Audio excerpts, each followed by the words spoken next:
আজ ৫ বছর পর দেশে এলাম। কাউকে কিচ্ছু জানাইনি যে আজকে আমি আসব। আসলে গত সপ্তাহে আমার গ্র্যাজুয়েশন কমপ্লিট হয়েছে আর ভিসা কাল হাতে পেয়েছি। তাই সবাইকে সারপ্রাইজ দেবো বলে আজ জানিয়ে আসিনি। কিছুক্ষণ আগে দেশের মাটিতে পা রাখলাম, তাও আবার ৫ বছর পর। মাটির গন্ধে প্রাণ জুড়িয়ে গেল, মন প্রাণ জুড়িয়ে গেল। মনটা খুব ছটফট করছে বাবা মাকে দেখার জন্য। তাই আর এয়ারপোর্টে দেরি না করে বাসার উদ্দেশ্যে রওনা হলাম। যেতে ২ ঘন্টা সময় লাগবে। ততক্ষণে আপনাদের পরিচয় দিয়ে নিই। যদিও অনেকেই আমাকে চেনে। আমি ওমর ফারুক ফাহিম, ওরফে ফাহিম শেখ। পরিবারে আমি, বাবা আর মা। আপুর বিয়ে হয়ে গেছে, তাই সেটা অন্য হিসাব। আমার আরেকটা ছোট ভাই আছে। আপনাদের পরিচয় দিতে দিতে বাসায় চলে এলাম। ভাড়া মিটিয়ে বাসার দরজায় কলিং বেল দিলাম। তখন একটা ছেলে এসে দরজা খুলে দিল। বয়স ১০ বছর হবে হয়তো। বুঝতে বাকি রইল না, এটাই আমার ছোট ভাই। আমাকে দেখে বলল, জি, কাকে চাই বলুন? আসলে ফোনে কখনো ওর সাথে কথা হয়নি, তাই চিনতে পারছে না। কিরে মোটু, এখন থেকে আগের থেকে আরও মোটা হয়ে গেছিস, হ্যাঁ? আমি ওকে মোটু বলেই ডাকতাম। আমাকে মোটো বলছেন কেন? আর কে আপনি? কাকে চাই? মা, ও মা, দেখে তো কে এসেছে আর আমাকে মোটো বলছে। কি হয়েছে? ষাঁড়ের মতো চেঁচাচ্ছিস কেন? আর এখন কে আসবে? তাও এই দুপুরবেলা? হই মোটু, আমি তোর বড় ভাই ফাহিম। কি? তুমি আমার বড় ভাইয়া? কিন্তু ভাইয়া তো বিদেশে। ও মা, দেখে যাও। ইনি বলছেন না ইনি নাকি আমার ফাহিম ভাইয়া। কি আবোল তাবোল বলতেছিস? তোর ভাই আসলে তো আমাদের না জানালেও তোর আপুকে জানাবেই। কিন্তু তোর আপুও তো কিছু বলেনি। ওই মোটু, আর কতক্ষণ দরজা দাঁড় করে রাখবি? দে ভাই, ভিতরে যাই। এমনিতেই সারা রাত প্লেন জার্নি করলাম। তারপর ২ ঘন্টা জার্নি করে বাসায় আসলাম। আসলেই তুমি ফাহিম ভাইয়া তো? ধুর, চুপ তো। আর বল, মা কোথায় আছে? মা রান্নাঘরে আছে। আমি ভিতরে গিয়ে ডাইনিং রুমে ব্যাগ রেখে চলে গেলাম রান্নাঘরে। গিয়ে পেছন থেকে মায়ের চোখ দুটো হাত দিয়ে ধরে ফেললাম। এই, কে কে আমার চোখ ধরেছে? দেখি, বলো তো কে হতে পারে? কে আর হবে? আমার সেই দুষ্টু বান্দর পোলা ছাড়া কে হবে? আমি চোখ ছেড়ে দিয়ে বললাম, তুমি কিভাবে বুঝলে যে আমি? আমি তোর মা। আমি না বুঝলে কে বুঝবে? তাই এভাবে কাউকে কিছু না জানিয়ে আসলি যে? লাস্ট সপ্তাহে গ্র্যাজুয়েশন কমপ্লিট হয়েছে, তাই চলে এলাম। আর সারপ্রাইজ দেবো বলে কাউকে জানাইনি। আচ্ছা, যা গিয়ে ফ্রেশ হয়ে খেতে আয়। আমি খাবার রেডি করছি। আর তোর বাবাকে কল করে আসতে বলছি। আচ্ছা বলেই ফ্রেশ হতে চলে গেলাম। ফ্রেশ হয়ে খাবার টেবিলে চলে এলাম। এসে দেখি বাবাও চলে এসছে। আমাকে দেখে বাবা বলল, তা সায়েন্টিস্ট দেশে কি গবেষণা করবেন নাকি আবার আমেরিকা চলে যাবেন? হুম? এটা কি হচ্ছে? আসতে না আসতে যাওয়ার কথা বলতেছো? আরে, এমনিতেই বলতেছিলাম। আমেরিকার একটা গবেষণা থেকে অ্যাপয়েন্টমেন্ট এসছে। ভাবতেছি কি করা যায়। তা বাবা, এখন তোমার শরীর কেমন আছে? এতদিন ভালো ছিল না, এখন তুই চলে এসেছিস, তাই তোকে দেখে আগের চেয়ে ভালো হয়ে গেছি। তুই কেমন আছিস তা না জিজ্ঞেস করেই আগের কাজের কথা জিজ্ঞাসা করে ফেললাম। আরে, এটা তেমন কিছুই না। ভাবছিলাম বিকালে একটু বের হব, কারণ অনেক বছর পর দেশে এলাম, তাই নিজের এলাকাটাকে আবার নতুন করে দেখব। আজকে না, কালকে সকালে যেও। আজকে এমনিতেও অনেক জার্নি করে এসেছো। আচ্ছা, ঠিক আছে। কথা বলতে বলতে দুপুরের খাবার শেষ।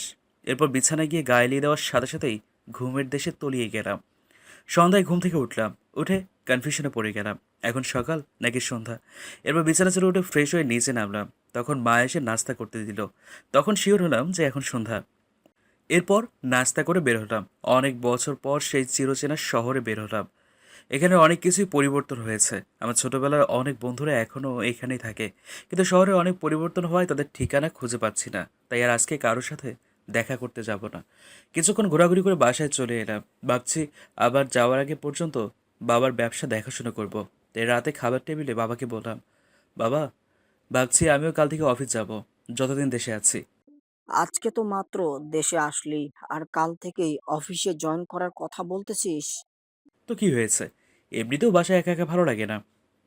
তা ফাহিম, সেখানে কি তোর কোনো পছন্দের কেউ আছে নাকি? যদি থাকে তাহলে আমাদের ঝামেলাটা কমে যাবে। হুম?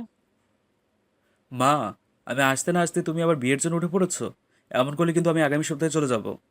আরে না, থাক, কিছুদিন যাক, তারপর না হয় এই বিষয়ে আলোচনা করা যাবে। ধুর, আমি থাকবোই না এখানে, আগামী সপ্তাহে চলে যাব। আসলে কি তুমি চলে যাবা? আচ্ছা ভাইয়া, তুমি বিদেশে থেকে কি কি এনেছো সেইগুলো তো দেখালে না, আর আমাকে দিলেও না। আচ্ছা, ভুলে গেছিলাম, খাওয়া শেষ করে দিচ্ছি। এভাবেই কথা বলতে বলতে খাবার খেয়ে নিলাম। এরপর সবাইকে বললাম আমার রুমে আসতে। সবাই আসার পর সবাইকে তাদের জন্য আনা উপহার বুঝিয়ে দিলাম। মোটু তো খুশিতে লাফাতে শুরু করে দিল। এরপর ঘুমের জগতে হারিয়ে গেলাম। সকালে ফ্রেশ হয়ে নাস্তা করে রেডি হয়ে নিলাম। এরপর অফিসের জন্য বের হবো এমন সময় মোটু এসে বলল যে যাওয়ার সময় তাকে স্কুলে নামিয়ে যেতে, আর বাবা নাকি আজকে আগেই চলে গেছে। কি আর করার, আকিবকে নিয়েই চললাম। আকিব মানে আমার ছোট ভাই। এরপর আকিবকে স্কুলে নামিয়ে দিয়ে অফিসের উদ্দেশ্যে চললাম। গাড়ি চলছে তার আপন গতিতে, হঠাৎ একটা মেয়ে গাড়ির সামনে চলে এলো। আসলে মেয়েটারও দোষ ছিল না, আমি একটু বেখেয়ালি হয়ে পড়েছিলাম, তাই এমন হলো। ভাগ্য ভালো তো অ্যাক্সিডেন্ট হয়নি, আমি তার আগেই ব্রেক মেরে দিয়েছি। গাড়িটা একেবারে মেয়েটার কাছে গিয়ে থামলো। মেয়েটা ভয় পেয়ে চোখ বন্ধ করে ফেলেছে মনে হয়। তাই আমি তাড়াতাড়ি গাড়ি থেকে নেমে মেয়েটার সামনে গেলাম। গিয়ে জিজ্ঞেস করলাম, আর ইউ ফাইন? মেয়েটা চুপ করে আছে, তাই আবার জিজ্ঞেস করলাম, আপনি কি ঠিক আছেন? কোথাও লাগেনি তো আপনার? হালকা ধাক্কা দিয়ে বললাম। তখন মেয়েটা চোখ খুলে তাকালো, কিচ্ছু বললো না। তাই আবার জিজ্ঞেস করলাম, আপনি কি ঠিক আছেন? নাকি কোথাও লেগেছে আপনার? ডক্টরের কাছে নিয়ে যেতে হবে নাকি? তখন মেয়েটা বলল। না, আমি ঠিক আছি। বলেই মেয়েটা চলে যেতে লাগলো। আমি পেছন থেকে অনেক ডাকলাম, কিন্তু কোনো রেসপন্স করলো না। তাই আমিও আবার গড়িতে উঠে অফিসের উদ্দেশ্যে চললাম। কিছুক্ষণ পর অফিসে চলে গেলাম। সেখানে গিয়ে দেখি খুব সুন্দর করে অফিসটা সাজানো, আর সবাই ফুলের তোড়া নিয়ে গেটে দাঁড়িয়ে আছে। আমি গাড়ি থেকে নামা মাত্রই সবাই একে একে এসে আমাকে ফুলের তোড়া দেওয়া শুরু করলো, সাথে স্বাগতম প্লাস অভিনন্দন জানাচ্ছে। এইসব শেষে বাবা এসে বললেন, কি হলো? তোর এত দেরি হলো কেন? আসলে বাবা, রাস্তায় একটু সমস্যা হয়েছিল তো, তাই আসতে একটু দেরি হয়েছে। ও আচ্ছা, ঠিক আছে। আয়, সবার সাথে পরিচিত হয়ে নে। পরে আমরা আমার ক্যাবিনে যাই। এরপর একে একে সবার সাথে পরিচিত হয়ে বাবার সাথে তার ক্যাবিনে গেলাম। এরপর বাবা আমাকে কাজ বোঝাচ্ছেন। এরপর পিয়ন এসে কফি দিয়ে গেল। আমি আর বাবা কফি খাচ্ছি আর কাজের বিষয় দেখছি। তখন বাবা বলল, শোন, আমি কালকে একটা কাজে মালয়েশিয়া যাব 3 দিনের জন্য। আর এই 3 দিন তোকেই অফিস সামলাতে হবে। আচ্ছা, তা না হয় হবে, কিন্তু কী কাজে যাবে তা তো বলো। আর এই 3 দিন কোনো মিটিং কি আছে নাকি? অফিসের কাজে যাব। আর কালকে 3টা মিটিং আছে। আর বাকি সব তোকে ম্যানেজার সাহেব বুঝিয়ে দিবে। আর মিটিংয়ে উনি তোর সাথে থাকবেন। যদি তোর কোনো সমস্যা হয় তাহলে ওনাকে বলবি। উনি তোকে সব রকমের সাহায্য করবেন। এইভাবে বাবা ছেলে কাজের ব্যাপারে কথা বলতে বলতে লাঞ্চের টাইম হয়ে গেল। তাই ক্যান্টিনে গিয়ে লাঞ্চ করে নিলাম। আমাদের ক্যান্টিনে দেখে সবাই অবাক হয়ে গেল। আসলে বাবা বলেছিল রেস্টুরেন্টে গিয়ে লাঞ্চ করতে, কিন্তু আমি বললাম ক্যান্টিনে যেতে। আমার সাধারণ মানুষের মতো চলাফেরা করতেই ভালো লাগে, তাই সবাইকে বললাম, কি হলো, আপনারা লাঞ্চ করা বন্ধ করে দিলেন কেন? সবাই যার যার মতো লাঞ্চ করে কাজে যান। আসলে স্যার, আপনি আমাদের সাথে ক্যান্টিনে বসে খাবেন, তাই একটু অবাক হলাম আর কি। অবাক হওয়ার কিছুই নেই, আমিও আপনাদের মতো একজন মানুষ। তাই সবাই নিজেদের মতো লাঞ্চ করে নিজেদের কাজে ফিরে যান। এরপর বাবা আর আমি লাঞ্চ করে ক্যাবিনে চলে গেলাম। তারপর আবার কাজ করা শুরু করলাম। কখন যে সন্ধ্যা হয়ে গেল তা বুঝতেই পারলাম না। হঠাৎ ফোনটা চিল্লানি দেওয়া শুরু করলো। তাই ফোনটা উঠালাম, উঠে দেখি মা কল দিয়েছে। তাই কল রিসিভ করলাম। পরে মা বলল, কি রে, বাসায় কি আজকে আর আসবি না? মার কথা শুনে আমি ঘড়ির দিকে তাকালাম। তাকিয়ে দেখি 6টা বেজে গেছে। আমি মাকে আসছি বলে কলটা কেটে দিলাম। অফিস থেকে বের হয়ে গাড়িতে উঠে গাড়ি স্টার্ট করলাম। তখনই আবার ফোন চিল্লানি দেওয়া শুরু করলো। চাপ বাবা, এখন আবার কল দিল গেলেই মনে মনে। কল রিসিভ করার পর বাবা বলল, এই শোন, আমি না আকিবকে তার ম্যাডামের বাসা থেকে আনতে ভুলে গেছি। তুই তো মনে হয় অফিস থেকে বের হয়ে গেছিস। তাই একটু আসার পথে তাকে নিয়ে আসিস। আচ্ছা, তুমি ঠিকানা দাও, আমি আসার সময় নিয়ে আসবো। নিয়ে আসিস কিন্তু। ও একাই আসতে পারতো, কিন্তু রাত হয়ে গেছে। তাই তোকে বললাম নিয়ে আসতে। আমি বাবার দেওয়া ঠিকানায় চলে গেলাম। গিয়ে কলিং বেল বাজালাম। যখন যে দরজা খুলে দিল তাকে দেখে আমি হা হয়ে গেছি। তখন মেয়েটা আমাকে দেখে একটা রাগী ভাব নিয়ে আমার দিকে দেখালো আর জিজ্ঞেস করলো, আপনি এখানে কেন? আমার পিছু করছেন না তো? "আহ, আসলে আমার ভাই এখানে প্রাইভেট পড়ে। রাত হয়ে গেছে তাই ওকে নিতে এসেছি। আপনিও মনে হয় এখানে পড়েন, তাই না? মিথ্যা বলার জায়গা পান না? এখানে যে পড়ে, তার কোনো বড় ভাই নাই। তাহলে কি ভুল ঠিকানায় চলে এলাম নাকি? হতে পারে, আবার হতে পারে আপনি আমার পিছু করছেন। তাই বাবাকে কল দিলাম। রিসিভ করলে আমি বললাম, বাবা, ঠিকানা কি ঠিক দিয়েছো নাকি ভুল? ঠিকানা ভুল হবে কেন? ঠিকানা তো ঠিকই দিয়েছি। এখান থেকে তো বলতেছে যে এখানে যে পড়ে তার কোনো বড় ভাই নেই। আচ্ছা, তুই ওকে কল দে, আমি কথা বলছি। এরপর মেয়েটার হাতে মোবাইলটা দিলাম। বাবা জানি মেয়েটাকে কি বললো। কথা শেষ করে মেয়েটা আমাকে বললো ভিতরে গিয়ে বসতে। আমি ভিতরে গিয়ে বসলাম। তখন একজন মহিলা আর একজন বয়স্ক লোক এলো। বয়স 45 বছর হবে মনে হয়। সম্ভবত এনারা এই মেয়ের বাবা মা। তাই আমি ওনাদের সালাম দিলাম। এরপর তাদের সাথে কথা বলছিলাম। তখনই মেয়েটা আমাকে এনে নাস্তা দিল আর বলল, আপনি নাস্তা করে নিন, আকিবের আর কিছু পড়া বাকি আছে। আচ্ছা, আপনি ওর কেমন ভাই হন? জি, আহ, আমি ওর চাচাতো ভাই। আহ, বলেই মুখটা মলিন করে ফেললো। কী জন্য করলো তা বুঝলাম না। এরপর মেয়েটা চলে গেল। প্রায় 30 মিনিট পর আকিব আর মেয়েটা বেরিয়ে আসলো, কিন্তু আর ম্যাডামকে তো দেখলাম না। এরপর আকিবকে নিয়ে বেরিয়ে আসলাম। গাড়িতে উঠে আকিবকে জিজ্ঞাসা করলাম, কিরে মোটু, তুই আর ওই মেয়েটাই কি পড়িস নাকি তোদের ম্যাডামের কাছে? কেন, তোর সাথে যে মেয়েটা বের হলো ওইটাই তো তোর সাথে পড়ে। ওইটা? আরে না, ওইটা হচ্ছে আমার ম্যাডাম। ও, ওইটা তোর ম্যাডাম? হ্যাঁ, কিন্তু কেন? কিছু না, এমনি জিজ্ঞেস করলাম আর কি। এরপর দুই ভাই আরও অনেক কথা বলতে বলতে বাসায় চলে আসলাম। পরে রুমে গিয়ে ফ্রেশ হয়ে নিলাম। এরপর মায়ের কাছে গেলাম। মাকে গিয়ে বললাম, মা, একটা কথা বলবো? বল কি বলবি? আচ্ছা মা, অধরারা কি এখনো আগের বাসায় থাকে নাকি? না, ওরা এখন আর আগের জায়গায় থাকে না। তুই চলে যাবার কিছুদিন পরই তারা অন্য জায়গায় চলে গেছে। কিন্তু হঠাৎ তুই তাদের কথা জিজ্ঞাসা করছিস কেন? না, এমনি বলছিলাম। সেই কবে যে তাকে দেখেছিলাম, এখনও মনে হয় আগের থেকে অনেক সুন্দর আর কিউট হয়েছে। হতে পারে, কিন্তু তুই এসব বলতেছিস কেন? তুই কি ওকে পছন্দ করতি নাকি? আর করলেও লাভ নাই। কেন? ওর বাবা মা 1 বছর আগে মারা যায়। এখন সে তার মামার বাসায় থাকে। আর গত বছর তার বিয়ে হয়ে গেছে শুনেছি। কথাটা শুনে মনটা খারাপ হয়ে গেল। তাও মাকে বুঝতে না দিয়ে জিজ্ঞেস করলাম, আচ্ছা বাবা কোথায়? রুমে আছে, কালকে নাকি বিদেশ যেতে হবে মিটিংয়ের কাজে। বসে বসে তাই দেখতেছে।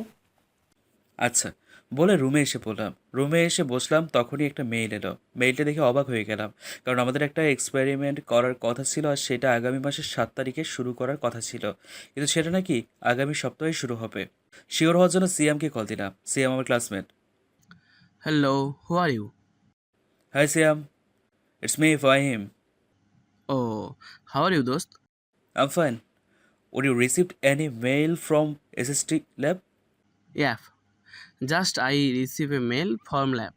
Our experiment will be start on 20 December. So when you are come back USA? I will be back next Friday, okay? See you soon USA. Okay, bye. See you soon. এরপর কল কেটে দিয়ে বাবার কাছে গিয়ে বললাম, বাবা আসবো? আয়, কিছু বলবি নাকি? আসলে ইউএসএ থেকে একটা মেইল এসছে, তাই আমাকে শুক্রবার আবার ফিরে যেতে হবে। তার মানে তুই শুক্রবারেই চলে যাবি? হ্যাঁ, শুক্রবারে যেতে হবে। তা না হয় বুঝলাম, কিন্তু গেলে আসবি কবে? যতদিন না কাজ শেষ হয় ততদিন আসতে পারবো না। ও, তাহলে আর 4 দিন বাকি আছে, তারপরেই তুই চলে যাবি? কে চলে যাবে 4 দিন পরে? দরজার বাইরে থেকে বলতে বলতে ভিতরে এলো। ফাহিম, ইউএসএ থেকে মেল এসেছে, তাই তাকে কাজের জন্য শুক্রবারেই চলে যেতে হবে। তা বাবা, এইবার গেলে আসবি কবে?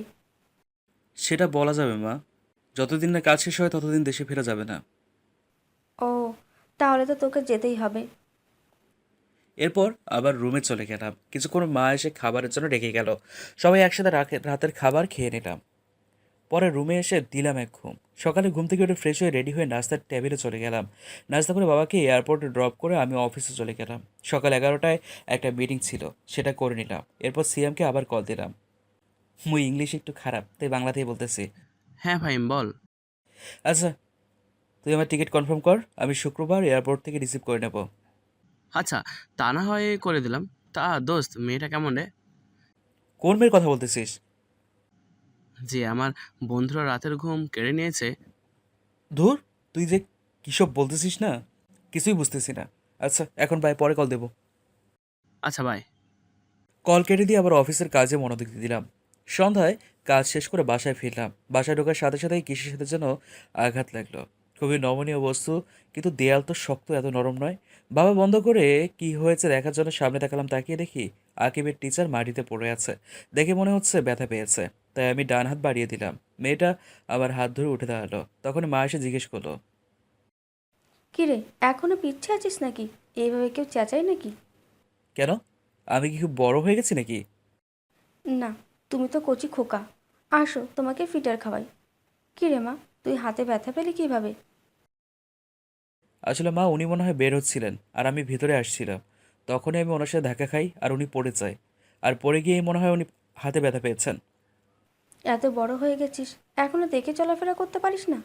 দেখ তো, তোর জন্য মেয়েটা কেমন একটা ব্যথা পেয়েছে। আকিব, ফার্স্ট এড বক্সটা নিয়ে আয় তো তাড়াতাড়ি। তুই চুপ কর। কোনটা দরকার কোনটা দরকার না সেটা আমি বুঝবো। তুই চুপ করে বসে থাক। এমনভাবে সেবা করছে দেখে মনে হচ্ছে ছেলের বউয়ের সেবা করছে। ফিসফিস করে বললাম, ঠিকই বলেছিস, ছেলের বউ তো। আমি কখন কি বললাম আবার? আর তোমার কোন ছেলের বউ? কেন, তোর বউ। আমি কবে বিয়ে করলাম? আর এনাকে তো আমি ভালো করে চিনিও না। ওর নাম হলো ইসরাত জাহান অধরা। আমরা ওকে ইসরাত বলেই ডাকি। আর ওর সাথে তোর বিয়ে ঠিক হয়ে আছে। আমি বিয়েই করবো না কখনো। তুই করবি না, তোর বাপ করবে। বাবাকেই করাও, তাইলে তোমার একটা সতীন হবে। দাঁড়া হতচ্ছাড়া, দেখাচ্ছি বিয়ে কিভাবে না করিস। আন্টি আমি গেলাম। আরে কই যাস? নাস্তা করে যা, আমি এখনই এনে দিচ্ছি। আর রাতের খাবার না খেয়ে তোকে যেতে দেবো না, ভাবলি কিভাবে? আন্টি আজকে না, অন্য একদিন। এখন থেকে তো আকিবকে এখানে এসেই পড়াবো। সেটা পরে দেখা যাবে, এখন বস, রাতের খাবার খেয়ে যাবি। আর আমি এখন নাস্তা এনে দিতেছি, বস। তুই এখনও দাঁড়িয়ে আছিস কেন? যা গিয়ে ফ্রেশ হয়ে নে। যাচ্ছি যাচ্ছি। এমন করলে তো এখানে টেকাই যাবে না। আমি কালকেই চলে যাব, তখন দেখবো কি করে আমার সাথে এমন করো। যেদিনই যাস, যাওয়ার আগেই তোকে বিয়ে করাবো। সেটা দেখা যাবে না। আমি বিয়ে করব না মনের মতো কাউকে যতক্ষণ না পাই। আমিও দেখে নেব কি করে তুই বিয়ে না করিস। ইশরাত বিয়ের কথা শুনে মনে হয় লজ্জা পেয়েছে। মুখ পুরো লাল হয়ে গেছে। আমি গিয়ে ফ্রেশ হয়ে নিলাম। পরে আকিবের কাছে গেলাম, গিয়ে বললাম, কিরে মোটু, কি করিস? কি আর করব, ম্যাডাম যা পড়া দিয়েছে সেগুলো পড়ছি। ম্যাডাম কি চলে গেছে নাকি? কেন? ম্যাডাম চলে গেছে কিনা জানতে চাইছিস? একটু টিভি দেখতাম আর কি। একটা নতুন কার্টুন হচ্ছে যেটা দেখতে হবে, তাই জিজ্ঞেস করলাম। না, আম্মু তোর ম্যাডামকে নাকি তোর বউ করবে, তাই বসিয়ে রেখেছে। বলেছে রাতের খাবার খেয়ে যেতে। আমার বউ না, তোমার বউ বানাবে। আর এটা হচ্ছে অধরা আপু, যাকে তুমি ভালোবাসো। আমি ভালোবাসি? কি চাতা বলছিস সব? কে কিসব বলতেছে? কই কিছু না তো। বলছিলাম কি, বিয়েটা যখন করতেই হবে তাহলে কালকেই করে নিই। চাইতেছিলাম বউকে একেবারে সাথে করে নিয়ে যাব। কিছুক্ষণ আগে না বললি বিয়ে করবি না, এখন বলছিস বিয়ে করে বউকে সাথে নিয়ে যাব? আসলে মা ভাইয়া, পুরোটা বলার আগে আকিবের মুখ চেপে ধরলাম। বড়দের মাঝখানে কথা বলতে নেই, মোটু। সেটা কি জানিস না? তুই ওকে আটকালি কেন? আকিব কি বলছিলি বলতো? আমি ওকে চোখে দিশা না করতে বলতে এই বলে মুখ ছেড়ে দিলাম। কিছু না মা। আসলে ভাইয়া চাইছিল চলে যাবে তখন। আর তুমি তো বললে ভাইয়াকে যেভাবে হোক বিয়ে করাতে হবে, তাই। সত্যি তো? মিথ্যে কেন বলবো তোমার সাথে? জি না, এখন আর আপনাকে বিয়ে আপনি যাওয়ার আগে করানো যাবে না। আগে আমাকে জানতে হবে কি জন্য এই সময়ের মধ্যে আপনি রাজি হয়ে গেছেন। ধুর, ভাল লাগে না। আমি কালকেই চলে যাব বলে সিয়ামকে কল দিলাম। হ্যাঁ Siam, listen, I will be back on first flight tomorrow. So you confirm the ticket and let me know. Okay, I will let you know by cutting the ticket. Okay, bye বলে কলটা কেটে দিলাম। পরে রুমে গিয়ে packing করে নিলাম। এরপর সন্ধ্যার নাস্তা করে রুমে চলে এলাম। এসে বাবাকে কল দিয়ে জানিয়ে দিলাম যে আমি কালকেই চলে যাব। বাবা জানতে চেয়েছিল কী হয়েছে, আমি কিচ্ছু বলিনি। এরপর হালকা একটা ঘুম দিলাম। মায়ের ডাকে ঘুম ভাঙলো। ঘুম থেকে উঠে ফ্রেশ হয়ে রাতের খাবার খেয়ে নিলাম। খাবার খেয়ে নিয়ে রুমে এসে বসেছিলাম, এমন সময় সিয়াম কল করে জানালো যে কাল সকাল 10টায় ফ্লাইট। আমি বললাম আচ্ছা ঠিক আছে। এরপর মা এসে বলল, এই শোন। বলো কি বলবা? আরেকটা কথা, কালকে সকালে আমি চলে যাব, 6টায় বাসা থেকে বের হবো। সত্যিই তুই চলে যাবি? তা গেলে যাবি, তাতে কার কি আসে যায়। যা বলতে এসেছিলাম, আকিবের ম্যাডামকে বাসায় দিয়ে আয়। অনেক রাত হয়ে গেছে, তার উপর একটা মেয়ে এসে রাস্তায় যদি কিছু হয়ে যায় তাই তুই তাকে বাসা পর্যন্ত দিয়ে আয়। আমি যেতে পারবো না, ড্রাইভারকে বলে দিয়ে আসতে। ড্রাইভার তো চলে গেছে। চলে গেছে মানে? এখন কয়টা বাজে ড্রাইভার চলে গেছে? এখন রাত 11টা বাজে। আর কোনো কথা না বলে ওকে দিয়ে আয়, না হলে এই ঘরে তোর কোনো জায়গা হবে না। কি আর করার, এক প্রকার বাধ্য হয়েই অধরাকে নিয়ে গেলাম। রাস্তায় যাওয়ার সময় একটা কথাও বলেনি। এরপর ওকে ড্রপ করে বাসায় চলে এলাম। তারপর ফ্রেশ হয়ে দিলাম এক ঘুম। সকালে ঘুম থেকে উঠে ফ্রেশ হয়ে লাগেজটা গুছিয়ে নিলাম। রাতেই গোছানো ছিল, কিন্তু কিছু জিনিস গোছানোর বাকি ছিল, সেগুলো গুছিয়ে নিলাম। এরপর রেডি হয়ে ড্রাইভারকে কল দিলাম গাড়ি বের করার জন্য। এরপর বেরিয়ে পড়লাম। 9টার সময় ফ্লাইট। আজ আকিবের প্রায় বন্ধ, তাই তাকে সাথে করে নিয়ে এসেছি। আর বাবার ফ্লাইটও সকাল 11টায় ল্যান্ড করবে, তাই সে বাবার সাথে চলে যাবে। আর গাড়ি তো আছেই। এরপর আগিবের কাছ থেকে বিদায় নিয়ে এয়ারপোর্টের ভিতরে প্রবেশ করলাম। ভিতরে গিয়ে সব ঝামেলা শেষ করে নিলাম, সাথে টিকিটও কালেক্ট করে নিলাম। আর এয়ারপোর্টে ঢোকার আগে আকিবের কাছে একটা গিফট দিয়ে এসেছি। বলেছি এটা অধরাকে দিয়ে দিতে, আর মাকে যেন কিছু না জানায়। এরপর প্লেনে গিয়ে বসে পড়লাম। এখন 9টা 30, অর্থাৎ 9:30 বাজে। এখন শুধু অপেক্ষা কখন প্লেন ছাড়বে। প্রায় 40 মিনিট পর প্লেন তার গন্তব্যের উদ্দেশ্যে রওনা দিল। দীর্ঘ জার্নি করার পর আমেরিকা পৌঁছে গেলাম। এরপর এয়ারপোর্ট থেকে ট্যাক্সি নিয়ে ফ্ল্যাটের উদ্দেশ্যে রওনা দিলাম। ফ্ল্যাটে পৌঁছে গিয়ে কলিং বেল বাজালাম, সিএম এসে দরজা খুলে দিল। ভিতরে গিয়ে ফ্রেশ হয়ে নিলাম। এরপর বাসায় কল দিয়ে জানিয়ে দিলাম যে আমি এখানে পৌঁছে গেছি। জানিয়েই একটা ঘুম দিলাম, কারণ এখানে এখন সকাল আর বাংলাদেশের রাত, তাই কিছুদিন সমস্যা হবে। আমি ঘুমিয়ে যাওয়ার পর সিএম শপিং মলে চলে গেল। শপিং থেকে খাবারের সব জিনিস নিয়ে এলো। আসলে এখানে সিয়াম তার বউয়ের সাথে থাকে। গত সপ্তাহে ওদের বিয়ে হয়েছে। আমি যাওয়ার আগে ওদের বিয়েটা করিয়ে দিয়ে যাই, কিন্তু তাদের বিয়েটা ফ্যামিলিগতভাবেই হয়। সিয়ামের বউয়ের নাম হচ্ছে অরিন। তারা এখানে থাকে, কিন্তু তারা বাংলাদেশি। কি করে এটা হলো ভাবছেন তো? তাহলে চলুন শুরু থেকে বলি, ফ্ল্যাশব্যাক। 5 বছর আগে আমার সায়েন্টিস্ট হওয়ার স্বপ্ন পূরণ করার জন্য একটা স্কলারশিপ এর আবেদন করি, স্কলারশিপ। আর কিছু মাস পরে সেটা পেয়েও যাই, আর সেটা আমেরিকা ছিল। তাই এই সুযোগ হাতছাড়া করতে চাইনি। এরপরে আমি আমেরিকা চলে আসি আপনজনদের ছেড়ে। এখানে এসে তেমন কাউকেই চিনতাম না, ভার্সিটি হলেও জায়গা ছিল না। তখনই আমার সিএমের সাথে দেখা হয়। এরপর সিএমের সাথে আমার প্রবলেমটা শেয়ার করার পর সে বলে তার সাথে থাকতে। তার সাথে তার আরেক বন্ধুও থাকে, তার নাম মেঘ, অর্থাৎ রিয়াজ। এরপর থেকেই আমরা একসাথে থাকি। আর সিয়ামের বউ হচ্ছে আমাদের বাড়িওয়ালার মেয়ে। আর ভার্সিটি থেকেই তাদের রিলেশন। আমাদের বাড়িওয়ালা আমাকে খুব পছন্দ করতো, তাই আমার সাথে অরিনের বিয়ে দিতে চেয়েছিল, কিন্তু আমি মানা করে দিই, কারণ ভালো একজনকেই বাসা যায়, অনেকজনকে নয়। আর অনেকজনকে ভালোবাসাটা ভালোবাসা নয়, সেটা হচ্ছে চোখের মোহ বা টাইম পাস। আর আমি অধরাকে ভালোবাসতাম, তাই বাড়িওয়ালাকে মানা করে দিয়েছিলাম। অনেক কষ্টে বাড়িওয়ালাকে রাজি করিয়েছিলাম অরিন আর সিয়ামের বিয়ে দিতে। তাদের বিয়ের পর আমিও চলে যাই দেশে। এরপর সেদিন মা যখন বলল যে অধরার বিয়ে হয়ে গেছে, তখন খুব কষ্ট হয়েছিল, কিন্তু আকিবের কাছ থেকে জেনে পরে আবার খুশিতে নাচতে মন চাচ্ছিল। আর বাকিটা তো আপনারা জানেনই। সিয়াম মার্কেট থেকে আসার পর অরিন গিয়ে রান্না করলো, আমিও গিয়ে গোসল করে নিলাম। এরপর সবাই একসাথে লাঞ্চ করে নিলাম। বিকেলে সবাই মিলে অনেকক্ষণ আড্ডা দিলাম। পরে সন্ধ্যায় আমি সিয়াম আর মেঘ ঘুরতে বের হলাম। রাতের আমেরিকা দেখতে খুবই চমৎকার। মায়ের উপরে রাগ দেখিয়ে তো চলে এলাম, এখন আর ভালো লাগছে না। বাইরে ঘোরাঘুরি করে রাত 10টায় বাসায় এসে ফ্রেশ হয়ে নিলাম। তারপর রাতের খাবার খেলাম। আঙ্কেল আন্টির সাথে কিছুক্ষণ আড্ডা দিয়ে ঘুমোতে চলে গেলাম। ঘুমানোর আগে কল দিয়ে বাবা মায়ের সাথে কথা বললাম। পরে আকিবকে জিজ্ঞেস করলাম, কিরে মোটু, কি করছিস, কেমন আছিস? জি, আমি ভালো আছি ভাইয়া। তুমি কেমন আছো? আলহামদুলিল্লাহ, আমিও ভালো আছি। তা আজকে কি তোর ম্যাডামের কাছে পড়তে গিয়েছিলি নাকি? হ্যাঁ ভাইয়া, গিয়েছিলাম। আর সেটাও দিয়ে এসেছি। কিন্তু সেটাতে কি এমন আছে যা আমাকেও দেখতে দিলে না? কালকে পড়তে গেলেই দেখতে পাবি। আচ্ছা এখন রাখি, ঘুমাবো। সকালে উঠে কল দেবো নি। এখন ঘুমাবে কেন? এখন তো সকাল। ওরে গাধা, এটা আমেরিকা। বাংলাদেশে সকাল হলে এখানে রাত, আর এখানে সকাল হলে বাংলাদেশে রাত। তুই কি তোদের সমাজ বই পড়িসনি নাকি? ও আচ্ছা, বাই। এরপর ফোন রেখে দিলাম এক ঘুম। হঠাৎ ফোনের চিল্লানির আওয়াজে ঘুম ভেঙে গেল। দুঃসালা, এখন আবার কে ফোন দিল? মাত্রই ঘুমাইলাম। বিরক্তি বোধ নিয়ে ফোনের দিকে তাকিয়ে দেখি বাংলাদেশের নম্বর, কিন্তু এটা তো মা বাবা বা আপুর নাম্বার না। এইসব ভাবতে ভাবতে কলটা কাটিয়ে গেল। আবার কল আসে, ভাবনার জগৎ থেকে বেরিয়ে এসে কল রিসিভ করলাম। কল রিসিভ করে আমি, আসসালামু আলাইকুম, কে বলছেন? ওয়ালাইকুম আসসালাম। লেখক সাহেব কেমন আছেন? কণ্ঠটা একটা মেয়ের। জি, আলহামদুলিল্লাহ ভালো, কিন্তু আপনি কে? কি করতেছেন এখন? আগে বলুন আপনি কে, কারণ বাংলাদেশে আমার নম্বর আমার বাবা মা ছাড়া কেউ জানে না, কিন্তু আপনি পেলেন কোথায়? আস্তে আস্তে সব জানতে পারবেন। আমি এখনই টুট টুট টুট। আমি কথা শেষ করার আগে কলটা কেটে দিল। আমিও আবার দিলাম আরেক ঘুম। আবার ঘুমটা ভেঙে গেল সিয়ামের ডাকাডাকির কারণে। তাই ঘুম থেকে উঠে ওকে দিলাম কিছুক্ষণ উত্তম মধ্যম ধোলাই। কিন্তু মেঘকে দেখতে পেলাম না। সিয়ামকে জিজ্ঞেস করে জানতে পারি অনেকে ভার্সিটিতে গেছে, কিন্তু ও তো আমাদের সাথে ডিগ্রি নিয়েছে। আরে তুই বুঝতে পারিসনি ও কেন গিয়েছে? কেন? দূর বেটা, এই 2 দিনেই ভুলে গেলি?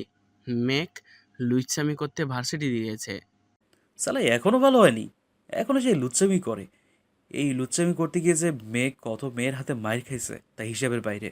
এরই মধ্যে আগমন অরিনের এসে আমাকে জিজ্ঞেস করলো, ভাইয়া, কার কথা বলছেন? কে মেয়েদের হাতে মার খেয়েছে?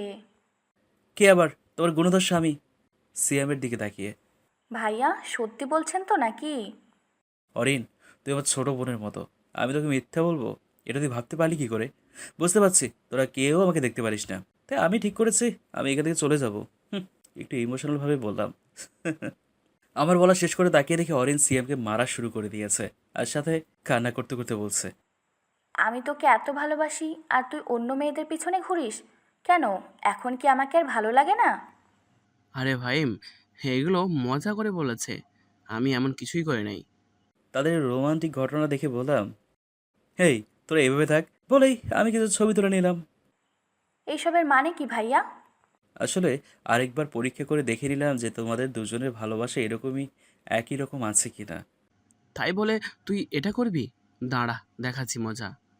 বলেই সিয়াম উঠলো আমাকে তাড়া করার জন্য, কিন্তু আমাকে আর পাইকে এক দৌড় দিয়ে বেরিয়ে আসলাম। তারপর বেরিয়ে পড়লাম, এক বিপদে দৌড়ে তো চলেই এলাম, কিন্তু গাড়ির চাবি তো আনেনি, তাই আবার ফিরে গিয়ে চাবি নিয়ে এলাম। এরপর গাড়িতে উঠে গাড়ি স্টার্ট দিলাম। পরে কিছুক্ষণ ঘোরার উদ্দেশ্যে বাসা থেকে বের হলাম। কিছু তো যাওয়ার পর দেখি রাকিবে দাঁড়িয়ে আছে, তো তাকে দেখে গাড়ি দাঁড় করলাম। রাকিবা হচ্ছে আমার এক ফ্রেন্ডের বোন, ফ্রেন্ডের সাথে পরে পরিচয় করিয়ে দেবনি। এরপর গাড়ি থেকে রাকিবার কাছে গিয়ে জিজ্ঞেস করলাম, এই রাকিবা কেমন আছো? আরে তুমি এখানে? আমি ভালো আছি। তা ফিরলে কবে? এই তো গতকাল রাতে। তা এখানে কি করো? এই তো একটু বের হয়েছিলাম, এখন বাসায় যাব। তা এত তাড়াতাড়ি ফিরে আসলে যে? এখানে একটা কাজ পড়েছে তাই চলে এসেছি। তা এইখানেই থাকার চিন্তা করছো নাকি? না, এখানে থাকার কোনো প্ল্যান নেই। 6 মাসের একটা কাজ আছে, সেটা শেষ হলে চলে যাব। তা বিয়ে করবে না, নাকি সারা জীবন সিঙ্গেলই থাকবা? করবো তো। করবো বলতে বিয়ে তো করেই ফেলেছি আরও 5 বছর আগে। মানে? আপনারাও বুঝতে পারেননি? সেটা আমি না বলে বুঝবেন কি করে? তাহলে চলুন বলি। আসলে এখানে আসার আগেই আমার আর অধরার বিয়ে দিয়ে দিয়েছিল আমাদের পরিবার, কিন্তু সেটা আমি আর অধরা জানতাম না।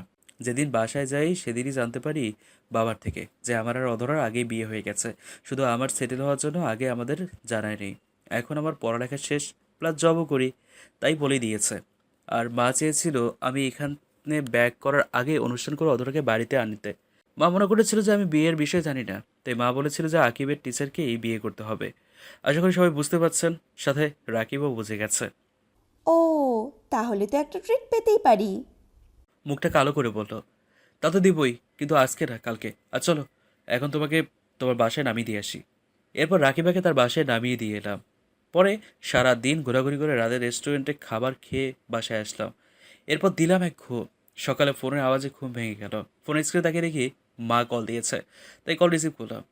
কী রে, সেখানে গিয়ে কি ভুলে গেলি নাকি? তোমাদের ভুলবো কি করে বলো তো? না, মনে হলো তো তাই বললাম আর কি। তা কেমন আছিস? আলহামদুলিল্লাহ ভালো আছি। তুমি কেমন আছো? আমিও ভালো আছি। বাবা আর রাকিব কেমন আছে? তারাও ভালো আছে। কিন্তু তুই যে এইভাবে চলে যাবি বুঝতে পারিনি। এখানে এলি কিন্তু 1 সপ্তাহ থাকলি না। মা, বোঝার চেষ্টা করো আমি একজন বিজ্ঞানী, আর আমার যে কোনো সময় যে কোনো জিনিস আবিষ্কার করার জন্য ডাক আসতেই পারে। যখন ডাক আসবে আমাকে তখনই ছেড়ে যেতে হবে। তা বুঝলাম, কিন্তু খাওয়া দাওয়া ঠিকমতো করবি কিন্তু। আচ্ছা মা, ঠিক আছে, এখন রাখি, বাই। আচ্ছা ঠিক আছে, বাই। এরপর ফ্রেশ হয়ে নিলাম, দেখি নাস্তার টেবিলে সবাই অপেক্ষা করছে আমার জন্য। তখন আমিও গিয়ে বসে পড়লাম তাদের সাথে। তখন আঙ্কেল জিজ্ঞেস করলো, তা ততদিন কি তোমাদের সেখানে থাকতে হবে নাকি? জি আঙ্কেল, আমাদের সেখানে থাকতে হবে। আর একটা কথা আঙ্কেল, আজকে রাতে একটা পার্টি দিতে চাই আপনার বাগানে, যদি আপনার কোনো আপত্তি না থাকে। আপত্তি থাকার কি আছে? তোমাকে বলছি না, এটাকে তুমি নিজের বাড়ি ভাবতে পারো। ধন্যবাদ আঙ্কেল, তাহলে আমি আয়োজন শুরু করি। আর হ্যাঁ, আপনাদেরও কিন্তু থাকতে হবে। তা না হয় থাকবো, কিন্তু পার্টিটা কিসের সেটা তো বলো। সেটা সারপ্রাইজ। আচ্ছা বাবা, তাহলে থাক। আর দরকার পড়লে বলিও, আমরাও তোমাকে সাহায্য করব। তা তো করতেই হবে। সব রান্না আন্টি আর অরেনকেই করতে হবে। কি, আমাকে রান্না করতে হবে? জি ম্যাডাম, করতে হবে। আচ্ছা ঠিক আছে, কিন্তু কয়জন আসবে? বেশি না, আমরা যতজন বন্ধু আছি তারাই। আর তাদের সাথে শুধু সাব্বিরের বোন আসবে। আর শোনো, সব কিন্তু বাঙালি খাবার রান্না করতে হবে। ও, তাহলে তো কোনো ব্যাপারই না। ঠিক আছে, বাঙালি রান্নাই করব। তাহলে আমি ইভেন্ট ম্যানেজমেন্টের লোকদের সাথে কথা বলতেছি। আর সিয়াম, তুই সবাইকে কল করে জানিয়ে দে। আচ্ছা। এরপর আমি ইভেন্ট ম্যানেজমেন্টের লোকদের কল করে আসতে বললাম। কিছুক্ষণ পর তারা এসে তাদের কাজ করা শুরু করে দিল। আর সন্ধ্যা পর্যন্ত তারা তাদের কাজ করলো। এরপর একে একে সবাই আসা শুরু করলো। আর আমি গিয়ে সবার সাথে কুশল বিনিময় করে নিলাম। তখন সবার মুখেই শুধু একটাই কথা, সারপ্রাইজটা কি? তখন আমি বললাম, অ্যাটেনশন গাইস, অপেক্ষার প্রহর শেষ। জানি আপনারা সবাই ওদের আগ্রহে আছেন যে কী কারণে আজকের এই পার্টিটা। হ্যাঁ, আমরা সবাই জানতে আগ্রহী, তাড়াতাড়ি বলো। আজকের পার্টিটা হচ্ছে আমার বিয়ে উপলক্ষে। কি, তোর বিয়ে? হ্যাঁ রে দোস্ত, এটা আমার বিয়ের পার্টি। আর বিয়েটা আমাদের কাজ শেষ হলেই হবে। এরপর সবাই আগ্রহী হয়ে গেল মেয়েটাকে তা জানার জন্য। আমি সবাইকে বলে দিলাম যে বিয়ের সময় তারা তাকে দেখতে পাবে। তখন সিএম বলল, দূর বেটা, এখন নাম বললে কি এমন হয়ে যাবে? বিয়ের দিন নাম জানলে কি এমন হয়ে যাবে? এরপর সবাই মিলে পার্টিতে অনেক মজা করলাম। পরে সবাইকে বিদায় জানিয়ে চলে এলাম। এরপর দিলাম এক ঘুম। সকালে ঘুম থেকে উঠে বাসায় কল দিলাম, কারণ গতকাল রাতে পার্টির জন্য কল দেওয়া হয়নি, তাই এখন দিলাম। হ্যালো মা, কেমন আছো? ভালো আছি, তুই কেমন আছিস? আলহামদুলিল্লাহ ভালো আছি। কি করো? এই তো 10টা বাজে, এখন ডিনার করব। আচ্ছা, বাই। তাহলে তোমরা ডিনার করে নাও। আচ্ছা বাই।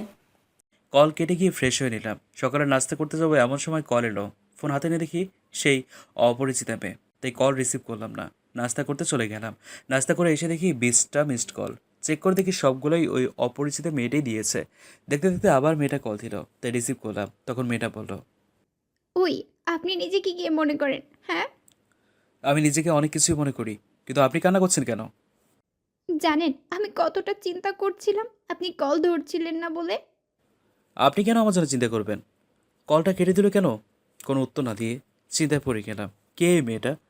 আর কল করে কী সব বলে? হ্যাঁ, কী সব বকলো? তখন সিয়াম এসে বলল, ফাহিম, চল ঘুরতে যাই। বিয়ের পরেও এখনো পর্যন্ত আমরা একদিনও ঘুরতে যাইনি। আজকে ভালো লাগছে না, আমি যাব না, তোরা গিয়ে ঘুরে আয়। আমাদের সাথে চল, ঘুরলে তোর মন ভালো হয়ে যাবে। আমি আর অরিন নিচে অপেক্ষা করছি, 5 মিনিটের মধ্যে নিচে চলে আয়। বলে সিয়াম চলে গেল। আমিও বাধ্য হয়ে রেডি হয়ে নিচে চলে গেলাম। আমি গাড়ি চালাইনি, সিয়ামই ড্রাইভ করেছে। আর তার পাশের সিটে অরেন বসেছিল। এরপর সারা দিন আমরা বিভিন্ন জায়গায় ঘুরলাম। রাতে বাইরে থেকেই খেয়ে এসেছিলাম, তাই ফ্রেশ হয়ে ঘুমিয়ে গেলাম। এভাবেই দিন কাটতে লাগলো। সেদিনের পর থেকে মেয়েটা আর কল দেয়নি। আমিও সেটা নিয়ে মাথা ঘামাইনি। কিন্তু একটা জিনিস ভেবে অবাক হচ্ছি যে আমি কল না ধরে সেদিন কান্না করলো কিল্লাই। সিয়ামের ডাকে ভাবনার জগৎ থেকে বেরোলাম। এরপর সিয়ামের সাথে শপিং করতে গেলাম। কাল থেকে এক্সপেরিমেন্ট শুরু হবে। যতদিন লাগে এক্সপেরিমেন্টে শেষ হতে, ততদিন সেখানেই থাকতে হবে। আর ততদিন কারোর সাথে যোগাযোগ করাও যাবে না। সারাদিন শপিং আর ঘোরাঘুরি করে রাতে বাসায় ফিরলাম।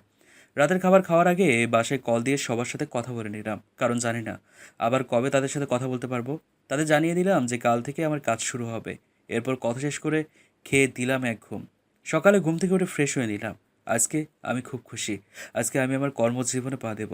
এরপর গিয়ে নাস্তা করে নিলাম। ফোনটা বন্ধ করে বাসায় রেখে দিলাম, কারণ সেখানে আমি সবাইকে কল দিয়ে বলে দিয়েছি কেউ যেন ফোন নিয়ে না যায়। আমি চাই যত তাড়াতাড়ি সম্ভব কাজটা শেষ করতে, প্লাস সবাই যেন শুধু কাজেই মনোযোগ দেয়, কারণ কাজটা খুব ইম্পর্ট্যান্ট। একটা ভুল হলে সব শেষ। এরপর আমি সিএম আর অরেন বেরিয়ে পড়লাম এসএসটি ল্যাবের উদ্দেশ্যে। ল্যাব থেকেই গাড়ি পাঠানো হয়েছিল। গাড়িতে উঠে দেখি শান্ত প্লাস আমার বাকি বন্ধুরাও আছে। আসলে এই প্রজেক্টে শুধু আমরা বন্ধুরাই, আর সাথে কিছু আমেরিকান ফ্রেন্ড। তাদের সাথে কথা বলতে বলতে আমরা ল্যাবে পৌঁছে গেলাম। ল্যাবরেটরিটা অনেক বিশাল জায়গা নিয়ে বানানো। যখন এই প্রজেক্টের কাজের জন্য অফার পাই তখনই এই ল্যাব ঘুরে দেখার জন্য আমন্ত্রণ জানিয়েছিল, কিন্তু দেশে যাওয়ার চক্করে আর ঘুরে দেখা হয়নি। ফ্রেশ হয়ে সম্পূর্ণ ল্যাব ঘুরে দেখলাম। এরপর সারা নিজেদের কাজ বুঝে নিলাম। তারপর সারাদিন ল্যাবটা ঘুরে দেখলাম। রাতে খেয়ে যে যার রুমে গিয়ে ঘুমিয়ে পড়লাম, কারণ কাজ কালকে থেকে শুরু হবে। সকালে ঘুম থেকে উঠে ফ্রেশ হয়ে নাস্তা করে কাজে লেগে পড়লাম। 12টা পর্যন্ত কাজ করলাম। পরে গিয়ে গোসল করে দুপুরের খাবার খেয়ে নিলাম সবাই একসাথে। খেয়ে আবারও এক্সপেরিমেন্টের কাজে লেগে পড়লাম। রাত 8টায় কাজ শেষ করে রাতের খাবার খেয়ে দিলাম এক ঘুম। এভাবেই দেখতে দেখতে কেটে গেল 6টা মাস। এখন যদি কেউ আমাকে দেখে তাহলে নির্ঘাত পাগল বলবে, কারণ চুলদারি সবই অনেক বড় বড় হচ্ছে। আজকে আমাদের এক্সপেরিমেন্টের শেষ ট্রায়াল হবে। যদি সফল হয় তাহলে কালকে এখান থেকে মুক্তি পাবো। সকালে ঘুম থেকে উঠে ফ্রেশ হয়ে নিলাম, নাস্তা করে ল্যাবরেটরিতে চলে গেলাম। যাওয়ার পর আমেরিকার প্রেসিডেন্ট ভিডিও কনফারেন্সে আমাদের অভিনন্দন জানালেন আর বললেন, মিস্টার ফাহিম, আপনার টিম মিলে যে নতুন আবিষ্কারটা করেছে সেটা সফল হোক, সেটা আপনাদের আমি অভিনন্দন জানাচ্ছি। আর কালকে আমি একটা চুক্তিপত্র পাঠাবো যেটাতে লেখা আছে যে আপনি এই প্রজেক্টটা আমাদের দেশের পাশাপাশি নিজের দেশেও ব্যবহার করতে পারবেন। ধন্যবাদ স্যার। আপনার থেকে এই কথাটা শুনে খুবই খুশি হলাম। আপনি আমাদের দেশের জন্য ভাবছেন, সেজন্য আমরা আপনার কাছে কৃতজ্ঞ।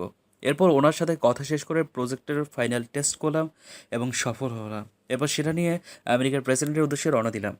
গিয়ে দেখি তিনি প্রেস মিটিংয়ের আয়োজন করেছেন, তাই আমি সেখানে না গিয়ে সিএমকে আর আমাদের ওখান থেকে আমেরিকান এক ফ্রেন্ডকেই পাঠাই। তারা গিয়ে প্রেসিডেন্টের সাথে প্রেস মিটিংয়ে অ্যাটেন্ড করে। সেখানে কনফারেন্স কলে আমাদের দেশের প্রধানমন্ত্রীও ছিলেন। তখন প্রেসিডেন্ট এসে আমাদের প্রজেক্টের প্রেজেন্টেশন করে। দেখালো সিয়াম।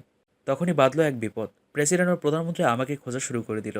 তখন সিয়াম আমাকে বলতে এলো, আমি তাকে বলে দিলাম যে প্রেসিডেন্টকে বুঝিয়ে বলতে যে আমি প্রেস মিট শেষে ওনার সাথে দেখা করব, কারণ আমার এত পাবলিসিটির দরকার নেই। আমি সবসময় সাধারণভাবে চলাফেরা করতে চাই।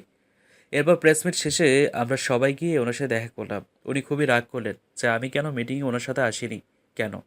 আমি অনেক বুঝিয়ে বললাম, তাও উনি কিছুতেই কিছু মানতে রাজি না। শেষ পর্যন্ত রাজি হলো, তা ওনার বাসায় আজকে রাতে ডিনার করলে। তখন আমি বললাম, আসলে স্যার আমি চাইছিলাম আজকে দেশে ফিরে যেতে, তাই আপনার সাথে ডিনারে অ্যাটেন্ড করতে পারবো না। সমস্যা নাই, তাহলে আজকে লাঞ্চ করবে আমার সাথে, এরপরে আর কোনো কথা বলবো না। আর ফ্লাইট নিয়ে তোমাদের চিন্তা করতে হবে না, আমাদের দেশের এয়ারফোর্স গিয়ে তোমাকে দিয়ে আসবে। কি আর করার, বাধ্য হয়ে রাজি হয়ে গেলাম। এরপর ওনার থেকে বিদায় নিয়ে প্লাস সবাইকে বিদায় দিয়ে বাসায় চলে এলাম। বাসায় এসে পার্লারে চলে গেলাম দাড়ি ছোট করার জন্য, নাহলে মানুষ দেখলে পাগল বলবে। পার্লার থেকে এসে গোসল সেরে রেডি হয়ে নিলাম। এরপর ফোন অন করলাম। ফোন অন করে দেখি বাসা থেকে যতগুলো কল আসেনি, ওই মেয়ে তার থেকে বেশি কল দিয়েছে প্লাস মেসেজ। দেখতে দেখতে বাবা কল দিল, আমিও কল রিসিভ করলাম। আসসালামু আলাইকুম বাবা, কেমন আছো? আর বাসার সবাই কেমন আছে? ওয়ালাইকুম আসসালাম। আলহামদুলিল্লাহ, আমি ভালো আছি। আর বাসার সবাইও ভালো আছে। এইমাত্র নিউজে দেখলাম কংগ্রেস। আমি জানতাম তোরা পারবি। ধন্যবাদ। কিন্তু এখন কয়টা বাজে? এই তো রাত 1টা বাজে। এত রাত পর্যন্ত জেগে আছো কেন? মনে তো হচ্ছে প্রতিদিনই অনেক রাত পর্যন্ত জাগনা থাকো। এই না না, প্রতিদিন না, এই সপ্তাহখানেক ধরে। কারণ তুই তো বলেছিলি যে 6 মাস পর তোর এক্সপেরিমেন্ট শেষ হবে, তাই প্রতিদিন রাতে খবর দেখার জন্য জেগে থাকতাম। কবে যে নিউজে বলবে আমার ছেলেটার কাজ শেষ হবে, আর কবে আমার ছেলেটা দেশে ফিরবে। তা বাবা, দেশে ফিরবি কবে? এটা সারপ্রাইজ যে দেশে কবে ফিরবো। এখন কি চুপচাপ ঘুমিয়ে পড়ো? বয়স তো কম হলো না, বোঝো না কেন যে রাত জাগলে শরীর খারাপ হবে? আর ওষুধ ঠিকমতো খাচ্ছ তো? আচ্ছা ঠিক আছে, মনে থাকবে। ঔষধ না খেলে কি আর আমার রক্ষা আছে নাকি? হুম। তোমার সাথে এমনই হওয়া উচিত। ওকে ভাই, পরে কথা বলবো, তুমি ঘুমাও। এখন আবার প্রেসিডেন্টের সাথে লাঞ্চ করতে যেতে হবে। আচ্ছা বাবা, যা। আর শোন, সাবধানে থাকবি। আমি আচ্ছা বলে কল কেটে দিলাম। হঠাৎ গাড়ির হর্নের শব্দ শুনতে পেলাম। বের হয়ে দেখি আমাদের এতে গাড়ি পাঠিয়ে দিয়েছে। এরপর আমরা গিয়ে গাড়িতে উঠে বসলাম। গাড়ি চললো তার আপন গতিতে। কিছুক্ষণ পর আমরা প্রেসিডেন্টের বাংলোয় পৌঁছে গেলাম। সেখানে আমাদের ফুলের তোড়া দিয়ে আমন্ত্রণ জানানো হলো। এরপর সবাই একসাথে লাঞ্চ করে নিলাম। ও, আপনাদের তো বলাই হয়নি, আমরা 10 জন মিলে টিম করে কাজ করেছিলাম প্রজেক্টটাতে। এরপর প্রেসিডেন্ট জানতে চাইলেন, তা ফাহিম, সবাই তো বিয়ে করে ফেললো এখনের, শুধু তুমি ছাড়া। তা বিয়ে করার কি কোনো প্ল্যান নাই নাকি? সবেমাত্র তো নিজের কাজে জয়েন করলাম, তাই ভাবছি এবার দেশে গিয়ে বিয়ে করে নেব। আর আপনাকে কিন্তু আসতেই হবে। তুমি তো জানোই যে আমি একটা দেশের প্রেসিডেন্ট, আমার একটুও সময় নাই। আজকে অনেক কষ্ট করে সময় বের করে নিলাম তোমাদের সাথে লাঞ্চ করার জন্য, তবুও আমি যথাসাধ্য চেষ্টা করব। আরেকটা কথা, একা গেলে হবে না কিন্তু, পরিবারের সবাইকে নিয়ে যেতে হবে। আচ্ছা ঠিক আছে, এখন আমাকে উঠতে হবে, বিকেলে আবার হোয়াইট হাউসে মিটিং আছে। তা তোমরা কখন যাবে? এখান থেকে গিয়ে কিছু শপিং করব। রাতে দেখি 8টার কোনো ফ্লাইটে যাব। তা হচ্ছে না। আমি যেটা বলেছি সেটাই হবে। এয়ারপোর্টে তোমাদের জন্য হেলিকপ্টার রাখা থাকবে। তা তোমরা কয়জন যাবে? আমরা 3 জন যাব স্যার। আচ্ছা, তাহলে 2টা হেলিকপ্টার পাঠিয়ে দিব। তাহলে আমি এখন উঠি, কেমন? ওহ, তোমাদের তো প্রজেক্টের টাকাটা দেওয়া হয়নি। এই নাও, এখানে 1 লাখ করে ডলার আছে। এটা তোমাদের বেতন। ওকে স্যার, তাহলে আমরা উঠি এখন। এরপর ওনার কাছ থেকে বিদায় নিয়ে চলে আসলাম। গাড়ি এসে আমাদের নামিয়ে দিয়ে গেল। গিয়ে ফ্রেশ হয়ে শুয়েছিলাম, তখনই আবির আসলো, এসে বলল, শোন, তুই তো বললি যে 3 জন যাব, কিন্তু আমি তো তোকে দেখছি আর বাকি 2 জন কই? "আহ, আজ থেকে সিয়ামের চরিত্রে আবির থাকবে। কেন, তুই আর অরিন? সত্যি আমরা যাব নাকি? তুই মজা করতেছিস? তুই না গেলে বিয়ের সব দিক কে দেখাশোনা করবে? এই জন্যই আমাদের নিয়ে যাচ্ছিস? ধুর শালা, এত সিরিয়াস হচ্ছিস কেন? যা, গিয়ে রেডি হয়ে নে, শপিং যেতে হবে। হাতে সময় কম, রাত 8টায় আবার ফ্লাইট। আচ্ছা, যাচ্ছি। আর শোন, অরিনকেও সাথে নিয়ে নিস। আমি তো আবার মেয়েদের কাপড় কিনতে পারবো না।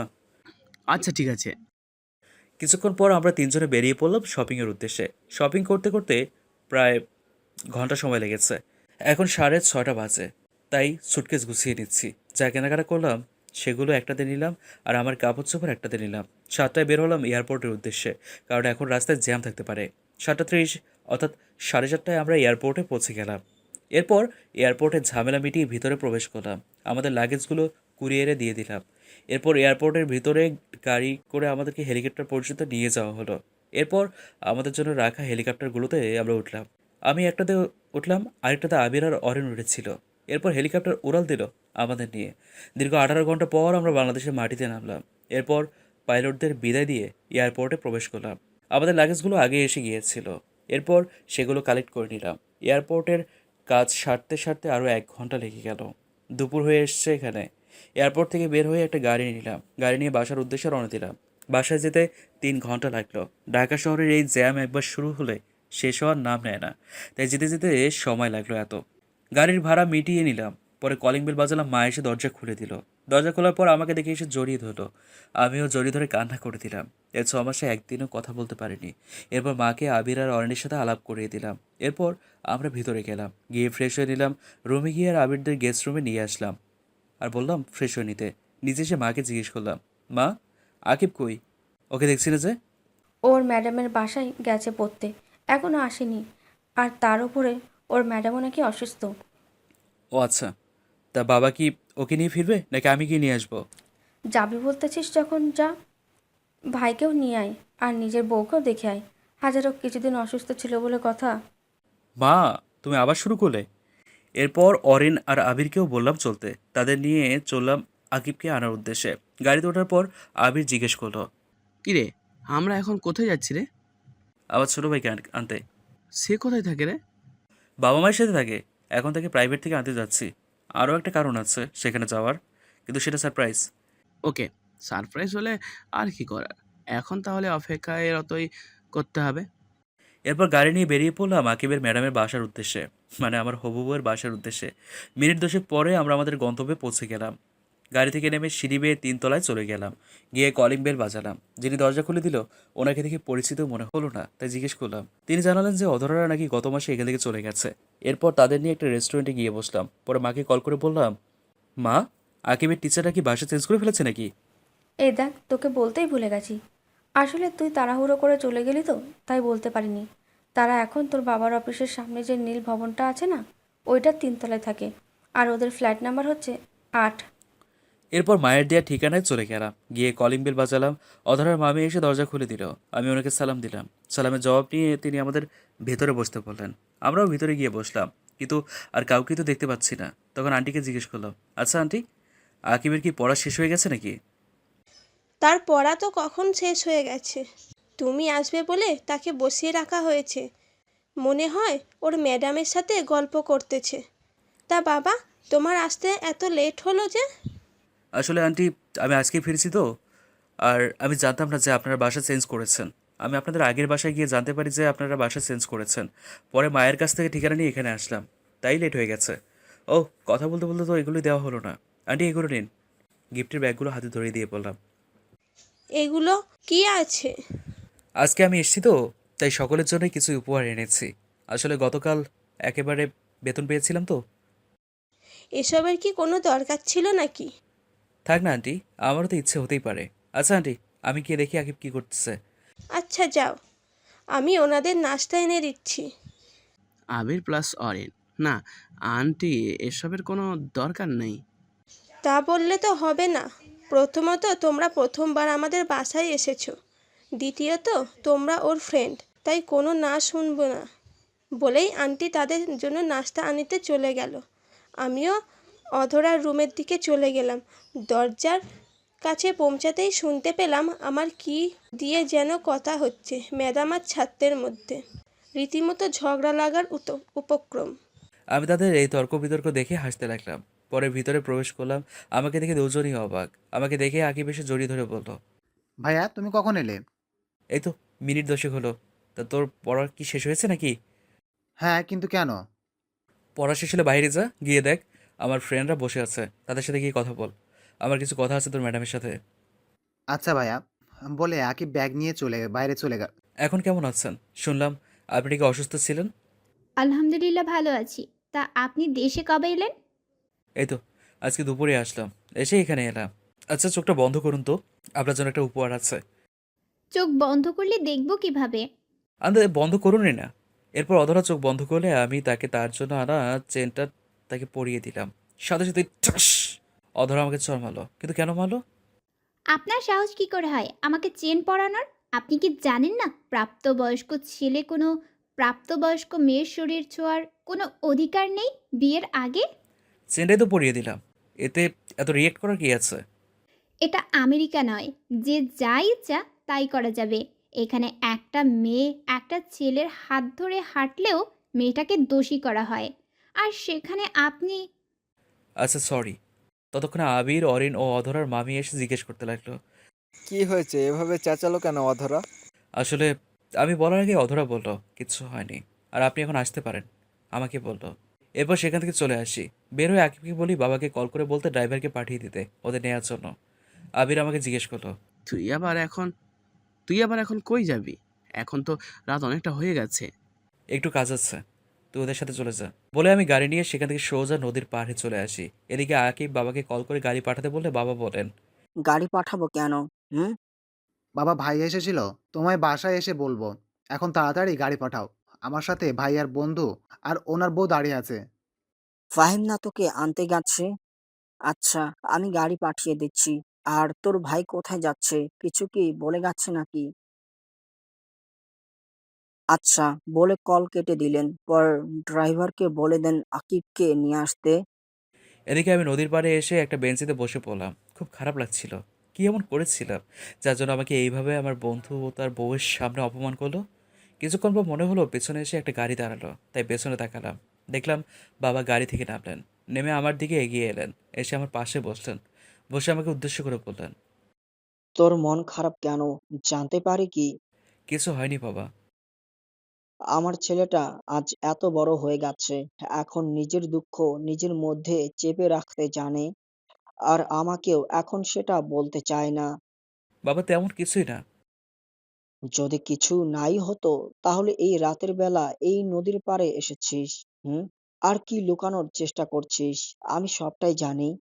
বাসায় এসে আকিব আমাকে সব বলেছে। ও আচ্ছা। চল বাসায় যাবি, আর এই বিষয় নিয়ে পরে আলোচনা করা যাবে। এরপর বাবা ড্রাইভারকে বললো গাড়ি নিয়ে চলে যেতে। পরে আমি আর বাবা আমার গাড়িতে করে চলে এলাম। বাসায় এসে ফ্রেশ হয়ে নিলাম। এরপর ডিনার করে ঘুমিয়ে গেলাম। কারোর সাথে তেমন কোনো কথা বলিনি। পরের দিন ঘুম থেকে উঠে ফ্রেশ হয়ে নাস্তার টেবিলে চলে গেলাম, সাথে আবির ও অরিনও আছে। সবাই মিলে নাস্তা করছিলাম, এমন সময় বাবা বললেন, আমি চাচ্ছিলাম ফাহিমের বিয়েটা গ্রামের বাড়িতে গিয়ে করানোর জন্য। এমনিতেও গ্রামে তেমন একটা যাওয়া হয় না, আর ওর চাচা চাচিরাও তো গ্রামে থাকে। এটা ঠিকই বলছো তুমি, এটা করলেই ভালো হবে। আমি ভাবছিলাম যে আগামী সপ্তাহের শুক্রবারে বিয়ের কাজটা শেষ করে ফেলতে, আর তুমি আজকেই গ্রামে চলে যাবে। এত তাড়াতাড়ি করার কি প্রয়োজন? প্রয়োজন আছে বলেই তো বলছি, যা বললাম সেটাই যেন হয়। বলেই বাবা খাবার খেয়ে অফিসের উদ্দেশ্যে চলে গেল। আমরাও নাস্তা করে নিলাম। এরপর আবিরদের নিয়ে বেরিয়ে পড়লাম শহর ঘুরে দেখাতে। অনেক বছর পর আবির দেশে আসলো, আর অরণ্যের তো জন্মই সেখানে, তাই তাদের নিয়ে ঘুরতে বের হলাম। ঢাকার প্রায় সব জায়গায় আমরা ঘুরে ফিরে দেখলাম। সন্ধ্যায় বাসায় এসে ফ্রেশ হয়ে নিলাম। এরপর সবাই মিলে আড্ডা দিতে লাগলাম। অরিন আবার তেমন বাংলা বলতে পারে না, কারণ জন্মের পর থেকে সেখানে থেকেছে তো, তাই ইংলিশটাই ভালো বলতে পারে। আর ওদেরকে আমি 1 মাস সেখানে থাকতে বলেছি। আর এই কদিনে ওকে বাংলা শেখানোর দায়িত্ব মাকে দিয়েছি। আর মাকে বললাম, মা, বলছিলাম কি, আজকে তো বুধবার, তাই যদি শনিবার গ্রামে যাই তাহলে কেমন হবে? তোর বাবা যখন বলেছে নিশ্চয়ই কিছু ভেবেই বলেছে। তাই তুই কালকেই চলে যা, আর সাথে আবির আর অরিনকেও নিয়ে যা। আচ্ছা, ঠিক আছে। কতদিন পর দেশে এলাম, একটু শান্তিতে বাসায় থাকবো, সেটা হচ্ছে না। ফিসফিস করে কি বলতেছিস? ফিসফিসিয়ে বললাম, কই কিছু বলিনি তো। কিছুক্ষণ পর বাবাও এসে গেলেন, পরে সবাই একসাথে ডিনার করে নিলাম। এরপর ডিনার করার পর আমি রুমে গিয়ে গিফটগুলো নিয়ে আসলাম। পরে সবাইকে নিজেদের গিফটগুলো বুঝিয়ে দিলাম। সবথেকে বেশি গিফট আকিবের জন্য এনেছিলাম, আর অধরার জন্য আনা গিফটগুলো আমার লকারে রেখে দিলাম। গিফটগুলো বুঝিয়ে দেওয়ার পর ঘুমাতে চলে এলাম। কিছুক্ষণ পর আকিব আবার রুমে এসে বলল সে নাকি আমার সাথে ঘুমাবে। আমি আর মানা করতে পারলাম না। শুয়ে পড়ার পর আকিব অধরার কথা বলা শুরু করলো। এদিকে আমি ঘুমিয়ে, আজকে অনেক ধকল গেল তো সকালে, তাই শুয়ে পড়ার সাথে সাথেই চোখ লেগে যায়, আর আমি চলে যাই ঘুমের অতল দেশে। আকিব আমার কোনো সারা শব্দ না পেয়ে সেও কিছুক্ষণ পর ঘুমিয়ে গেল। সকালে ঘুম থেকে উঠে দেখি আকিব আমাকে কোলবালিশের মতো করে জড়িয়ে ধরে ঘুমিয়ে আছে। তাকে আমার থেকে ছাড়িয়ে আমি ফ্রেশ হতে যাই। ফ্রেশ হয়ে এসে আকিবকে ডেকে তুলে দিলাম, কারণ আজকে আকিবের স্কুল আছে, তাই ওকে ডেকে তুলে ফ্রেশ হতে পাঠিয়ে দিলাম। আকিব ফ্রেশ হয়ে এলে আমরা নিচে যাই নাস্তার টেবিলে। গিয়ে দেখি সবাই আমাদের 2 ভাইয়ের আগেই উঠে গেছে আর নাস্তার টেবিলে গিয়ে বসে আছে। কিছুক্ষণ পর মা এসে নাস্তা দিয়ে গেল। আমরা নাস্তা করতে শুরু করলাম। তখন বাবা জানতে চাইলেন যে কবে আমি গ্রামের বাড়ি যাব। আমাদের সেখানে যাওয়ার কথা শুনে আকিবও বায়না ধরলো যে আমাদের সাথে যাবে, কিন্তু বাবা দিতে রাজি না। এক পর্যায়ে আকিব কান্না করা শুরু করে দিল, তাও বাবা তাকে যেতে দিতে রাজি না, কারণ আকিবের স্কুল খোলা প্লাস প্রাইভেট, এসবের বাহানা দিচ্ছে বাবা। প্রাইভেট নিয়ে তো কোনো তখন আকিব সমস্যা বলল, নাই, অধরা আপুকে সাথে নিয়ে গেলেই তো হবে। প্রাইভেট ঠিক আছে, কিন্তু স্কুল যে বন্ধ হবে তার কি হবে? তখন আকিব আমাকে ইশারায় বলে বাবাকে রাজি করাতে। তখন আমি বললাম, বাবা থাক না, কিছুদিন স্কুল বন্ধ হলে কিছুই হবে না। কিন্তু ভাব, সামনে তোর জিএসসি পরীক্ষা। ওটা কোনো ম্যাটার না, এই কয়দিন বন্ধ করলে কিচ্ছু হবে না, আর প্রাইভেট তো পড়বেই। কিন্তু দেখো বাবা, আর কোনো কিন্তু না, তাহলে কিন্তু আমিও গ্রামের বাড়ি যাব না। এমনিতে অনেক ক্লান্ত, কালকেই মাত্র আসলাম, আর তুমি আজকেই আবার গ্রামে যেতে বলতেছো। আচ্ছা, যা ভালো হয় তাই কর। এই তো আমার ভালো বাবা, তাহলে আজকে বিকেলেই গ্রামে যাব আকিব স্কুল থেকে আসলে। তখনই আন্টি, আমি কি আসতে পারি? কথাটা শুনে সবাই দরজার দিকে তাকালাম। তাকে দেখি অধরা এসছে। তাকে দেখে মা এগিয়ে গেল, গিয়ে জিজ্ঞেস করলো, কী রে মা, কেমন আছিস? আমাদের তো মনে হয় ভুলে গেছিস। না আন্টি, তোমাদের ভুলি কি করে? এই আন্টি কী রে, মা বলবি? আজ বাদে কাল আমার ঘরের বউ হয়ে আসবি, এখনও আন্টি বলে রাখিস? আর এতদিন তোর কোনো দেখা নেই যে। তা মা, এখন শরীর কেমন আছে? জি, এখন আগের থেকে ভালো আছি। তা আকিব কি স্কুলে যাবে না নাকি?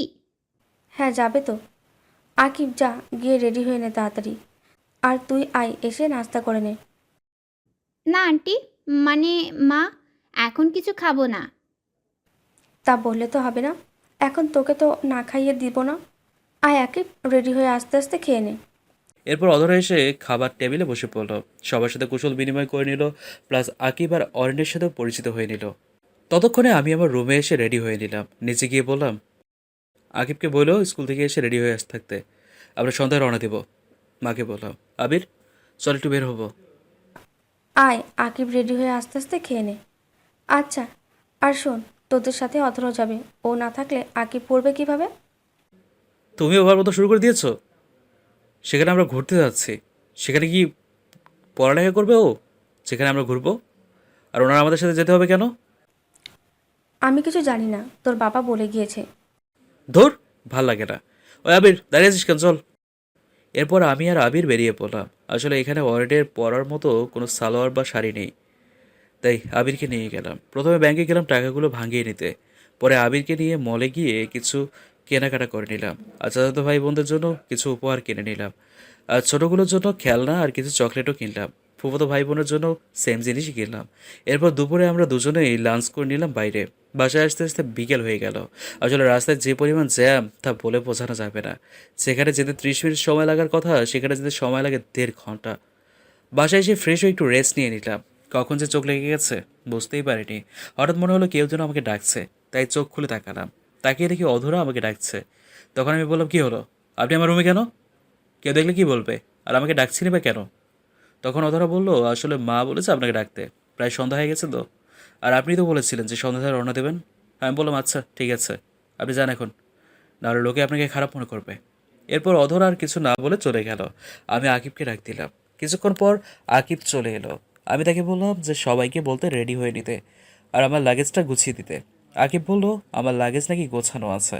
আকিবকে জিজ্ঞেস করে জানতে পারলাম অধরা নাকি আমার লাগেজ গুছিয়ে দিয়েছে। আমি আর কিছু বললাম না এই বিষয়ে। পরে আকিবকে বললাম লাগেজটা নিয়ে গাড়িতে রেখে দিয়ে রেডি হয়ে নিতে। বলার সাথে সাথে আকিব লাগেজ নিয়ে চলে গেল। আমিও চলে গেলাম ফ্রেশ হয়ে নিতে। ফ্রেশ হয়ে রেডি হচ্ছিলাম, এমন সময় অধরা আমার রুমে আসলো। আমি তখন রেডি হচ্ছিলাম তাই খেয়াল করিনি। রুমে ঢুকে দিল জোরে একটা চিৎকার। আমিও তার চিৎকার শুনে পেছনে তাকালাম। বুঝলাম না কী জন্য চিৎকার করলো। তার চিৎকার শুনে সবাই চলে এসে ওকে জিজ্ঞেস করা শুরু করে দিল যে কী জন্য এমন চিৎকার দিল। তখন অধরা বলল, আসলে আমি ওনাকে ডাকার জন্য ওনার রুমে এসেছিলাম। এসে দেখি উনি শুধু একটা 3/4 প্যান্ট পরেছিলেন, কোনো শার্টও পরেছিলেন না, তাই আমি চিৎকার দিয়ে ফেলেছি। দূর পাগলি, এতে চিৎকার করার কী আছে? কিছুদিন পর তো তুই ওর বউ হবি। আর ওই এমনই, এত বড় হয়ে গেছে এখনও 3/4 পরে থাকে বাসায়। আচ্ছা তুই যা, গিয়ে নিচে বস। অধরা নিচে চলে গেল, সাথে বাকিরাও চলে গেল শুধু মা ছাড়া। সবাই যাওয়ার পর মা বলল, তোর কি কোনো কাণ্ডজ্ঞান নাই নাকি? আমি আবার কী করলাম? আমি তো রেডি হচ্ছিলাম। ওনাকে কে বললো এখানে আসতে? আমি তো বলেছিলামই রেডি হয়ে নিতেছি। তুই কি এই 3/4 আর টি শার্ট পরে যাবি নাকি? হ্যাঁ, কোন দিক দিয়ে এটা খারাপ? আচ্ছা এখন বেশি কথা না বলে রওনা দিতে হবে, না হলে পরে অনেক রাত হয়ে যাবে। এরপর রেডি হয়ে বেরোলাম। গাড়িতে যাওয়ার সময় আমি ড্রাইভ করছিলাম আর আমার পাশের সিটে আবির বসেছিল। দীর্ঘ 2 ঘন্টা জার্নির পর গ্রামে পৌঁছলাম। পৌঁছে গাড়ির হর্ন বাজানোর শব্দ শুনে সবাই বেরিয়ে এলো। এরপর সবাইকে নিয়ে ভেতরে গেল। আমি গিয়ে গাড়ি পার্ক করলাম। পরে ভেতরে গেলাম, গিয়ে সোফায় বসলাম। 10 মিনিট হয়ে গেল, কেউ এলো না। আর জিজ্ঞাসা করলো না কেমন আছে। সবাই অধরাকে নিয়েই ব্যস্ত। তখনই চিৎকার করে বড় চাচাকে ডাক দিলাম, চাচা, ও চাচা। আমার ডাক শুনে তাড়াতাড়ি করে চাচা এসে জিজ্ঞেস করলেন, কিরে কি হয়েছে এভাবে চেঁচাচ্ছিস কেন? আমাকে মনে হয় ভুলেই গেছেন। এতদিন পর এলাম, কেউ একবারও জিজ্ঞেসও করলো না কেমন আছি বা এতদূর আসতে কোনো সমস্যা হয়েছে কি না। 15 মিনিট হয়ে গেল এখানে বসে আছি, কেউ এসে পানি পর্যন্ত দিল না। আমি আর থাকবো না এখানে, আমি এক্ষুনি চলে যাব। আরে রাখ তো ওদের কথা, ওরা একটু এমনই। আসলেই তো তুই অনেক বছর পর এসেছিস, এটা তারা ঠিক করেনি। তুই বস, আমি কাউকে পাঠিয়ে দিচ্ছি। কাউকে পাঠাবো মানে? তার মানে আসলে সবাই আমাকে ভুলে গেছে। ধুর, আমি এখানে থাকবোই না বলে বাইরে চলে এলাম। চলে তো এলাম, কিন্তু এখন যাবো কোথায়? ধুর, আসলে আমি অল্পতেই রেগে যাই। তখনই ছোট ফুপির কথা মনে পড়ে গেল, তাই গাড়ি নিয়ে রওনা দিলাম ফুপির বাসার উদ্দেশ্যে। 30 মিনিট পর পৌঁছে গেলাম ফুপির বাসায়। আমাকে দেখে ফুপি অবাক হয়ে গেল, বলল, কি রে, তুই এত রাতে, তাও আবার কিছু না জানিয়ে? কেন আসতে পারি না নাকি? না করার হলে করে দাও, আমি এখনই চলে যাচ্ছি। আয়, ভিতরে আয়। তা কেমন আছিস? ভালো আছি, আপনি কেমন আছেন? আমিও ভালো আছি। তা তোকে দেখে মনে হচ্ছে খুব রেগে আছিস। কি হয়েছে রে? আর বলিও না, আজই তোমার বাবার বাড়ি গেছিলাম, গিয়ে দেখলাম সেখানে আমার কোনো সম্মান নাই, তাই রাগারি করে এখানে এসে পড়েছি। ওহো, এই কথা। যা, গিয়ে ফ্রেশ হয়ে নে, খেয়ে নিবি। আচ্ছা, আরেকটা কথা, তুমি কিন্তু বলবে না যে আমি এখানে আছি। আর ফুপা কখন আসবে? আচ্ছা বাবা, বলবো না কাউকে। তোর ফুবা এখনই এসে পড়বে। তুই যা তো, ফ্রেশ হয়ে নে। আমি গিয়ে ফ্রেশ হয়ে নিলাম। ফ্রেশ হয়ে এসে দেখি ফুপাও এসে গেছে। এরপর ফুপার সাথে কুশল বিনিময় করে নিলাম। পরে সবার সাথে ডিনার করে নিলাম। খাওয়া শেষে ফুপিকে জিজ্ঞেস করলাম আমার বোনগুলো কই। ফুপি বললেন তারা নাকি অনেক আগেই ঘুমিয়ে পড়েছে পাশের রুমে। আমাকেও বললো ওদের সাথে গিয়ে ঘুমিয়ে পড়তে। আমিও গিয়ে ঘুমিয়ে পড়লাম। সকালে ফোনের চিল্লাচিল্লিতে ঘুমটা ভেঙে গেল। ঘুম চোখে ফোনের স্ক্রিনে তাকিয়ে দেখি বড় চাচা কল দিয়েছে। আমিও কল ধরিনি। কিছুক্ষণ পর কলটা কেটে গেল। কেটে যাওয়ার পর ফোন সাইলেন্ট করে আবার ঘুমিয়ে পড়লাম। কতক্ষণ করে কারোর ডাকে ঘুম ভেঙে গেল। তাকে দেখি মোনা, ফুফাতো বোন, আমাকে ডাকছে। ঘুম থেকে উঠে ফ্রেশ হয়ে নিলাম। পরে ফুপি ডাক দিলেন ব্রেকফাস্ট করার জন্য। আমিও গিয়ে ব্রেকফাস্ট করে নিলাম। পরে ফোন হাতে নিয়ে দেখি 100+ মিসড কল। চেক করে দেখলাম বাবা, চাচা, চাচি, মা, আপু সবাই কল করেছে। আর এটা নম্বর দেখে খুবই অবাক হলাম, কারণ আমি আমেরিকা যাওয়ার পর যে মেয়েটা কল দিয়েছিল আজকেও সেই কল দিয়েছে, এমনকি রাতেও কল দিয়েছে। তখন ফুপিকে ডাক দিলাম। ফুপি এসে জিজ্ঞেস করলো কী হয়েছে। আমি বললাম আচ্ছা দেখো তো এই নাম্বারটা চেনো কি না। নাম্বারটা দেখিয়ে ফুপি বললো এটা নাকি অধরার নাম্বার। তাই তো বলি, সেদিন কল না ধরায় কান্নাই বা কেন করবে একজন অপরিচিত মেয়ে? হ্যাঁ, আর সেদিন রাগ করে আর পরে কল দেয়নি, তা আজকে কী জন্য আবার কল দিল? মনে হয় কালকে রাগ করে চলে এসেছি তো, আর রাতেও পরে ফিরিনি, তাই মনে হয় কল দিয়েছে। এসব ভাবতে ভাবতে মা কল দিল, রিসিভ করলাম, আর মা বলা শুরু করলো। কী বললো আপনাদের বলবো না, পরে আপনারাও জেনে যাবেন। এটা শুধু আমার আর আমার মায়ের মধ্যকার কথা, আমি কোথায় আছি তা বলবো না। আর যদি যেতে হয় বিয়ের 2 দিন আগে যাবো, এর আগে বললেও যাবো না। ভালোই ভালোই বলছি, আয় তাড়াতাড়ি। তোর চাচা সকালে যখন বলেছে যে তুই নাকি রাতে রাগ করে বের হয়েছিলি আর ফিরিসনি, সকালেও নাকি কল ধরিসনি, তখনই আমি আর তোর বাবা ছুটে চলে আসি। কবি বলেছেন, যেখানে তোমার সম্মান নেই সেখানে তুমি যেও না। তাই আজকে আমি আর ফিরছি না, তোমরা থাকো ওই মেয়েকে নিয়ে, আমাকে নিয়ে না ভাবলে চলবে। দেখ, মেজাজটা খারাপ বানাস না। এমনিতেই মেয়েটা কাল রাত থেকে কান্না করেই যাচ্ছে, আর তোর চাচা চাচিদেরও বকা দিচ্ছে কেন তাকে নিয়ে তারা এত মাতামাতি করলো, যার ফলে তুই রাগ করে চলে গেলি। তা বলে লাভ হবে না। আর উনি এখন কান্না করতেছেন কেন? সেদিন থাপ্পড় মারার সময় মনে ছিল না? আবার আমার ফ্রেন্ড আর তার বউয়ের সামনে অপমান করার সময় মনে ছিল না? এসে বাবার কবে হলো? আর যা হয়েছে ভুলে যা। বাবা, ফিরে আয় তুই। বলেছি না আমি গেলেও কিছুদিন পর যাবো। আর তুমি আমার মা হয়ে আমার বিরুদ্ধে কথা বলতেছো? ঠিক আছে, আমি ফিরবো আজকেই। এবার খুশি তো? বলেই কলটা কেটে দিলাম। এবার ফুপিকে ডাক দিলাম। ফুপি, হে ফুপি। ফুপি তাড়াতাড়ি করে এলো, জিজ্ঞেস করলো, কি হয়েছে? এভাবে কান্না করতেছিস কেন? আমাকে কেউ ভালোবাসে না ফুপি। কেন, আবার কি হলো? এখন মাও আমাকে কল দিয়ে বকা দিল। এটা কিন্তু ঠিক হয়নি। আমি ভাবিকে বলবো তোকে যেন আর বকা না দেয়। আর শোন, আমি রান্না করতেছি আজকে তোর সব পছন্দের খাবার। যা গিয়ে গোসল সেরে আয়। কয়টা বাজে যে এখনই গোসল দিব? 12:30 বাজে। যা গোসল করাই, কিছুক্ষণ পর তোর ফুপাও চলে আসবে। আজকে এত তাড়াতাড়ি ফুপা চলে আসবে যে? আসলে সকালে ভাবি কল দিয়ে বলেছে আজকে যেতে, সবাই নাকি আজকেই আসবে। ও, তাহলে এই ব্যাপার। যা তাড়াতাড়ি গিয়ে গোসল সেরে নে। এরপর সবাই একসাথে খেয়ে রওনা দেব। তারপর আমি গিয়ে গোসল সেরে নিলাম, পরে নামাজ আদায় করলাম। ফুপা আসার পরে সবাই একসাথে দুপুরের খাবার খেলাম, খেয়ে কিছুক্ষণ রেস্ট নিলাম। এরই মধ্যে সবাই রেডি হয়ে নিল, পরে সবাই মিলে রওনা দিলাম। 1 ঘন্টা পর বাসায় পৌঁছালাম।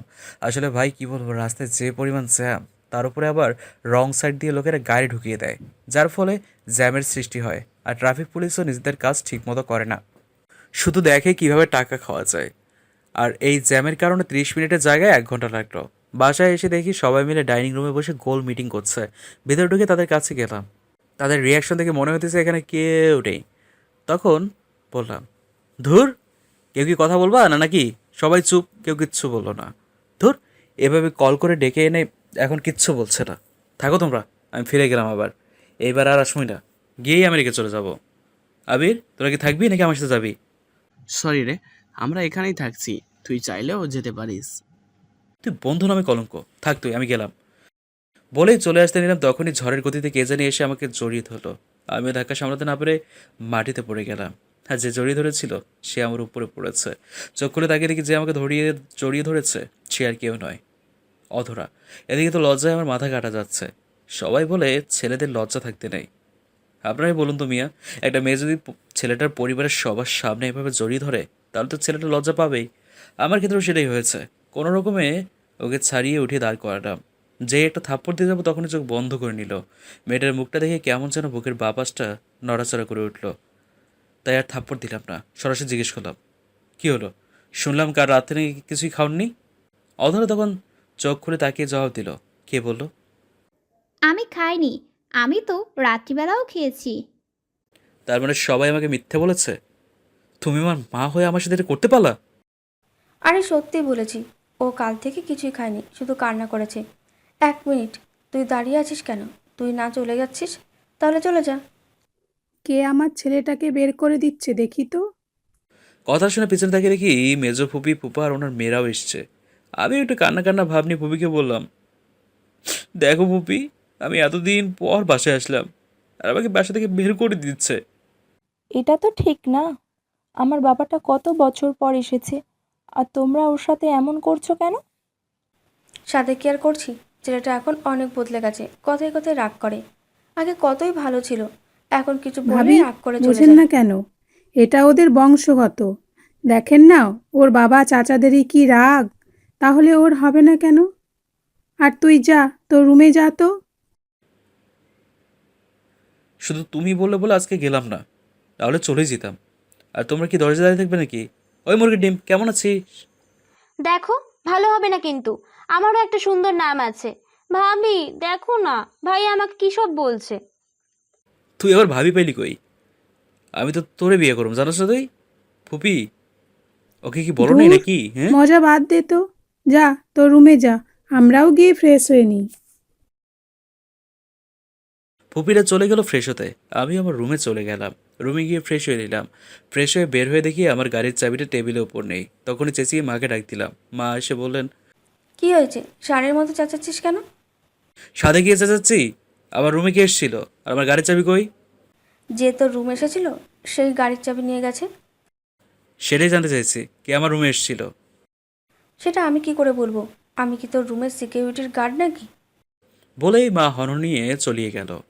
তখন আকিবকে ডাক দিলাম। বেচারা আমার ডাক শুনে দৌড়ে এলো, এসে বলল, ভাইয়া আমায় ডাকছিলে কেন? তুই কি আমার গাড়ির চাবি নিয়েছিস নাকি? আমি তোমার গাড়ির চাবি নিয়ে কী করব? আর আমি তো গাড়িও চালাতে পারি না। তবে কিছুক্ষণ আগে দেখলাম ভাবি তোমায় গাড়ি নিয়ে কোথায় যেন গিয়েছে। বলিস কি, ওনার এত বড় সাহস আমার গাড়ি নিয়ে গেছে? আর তুই কি সবাইকে সবার গিফট বুঝিয়ে দিয়েছিস নাকি?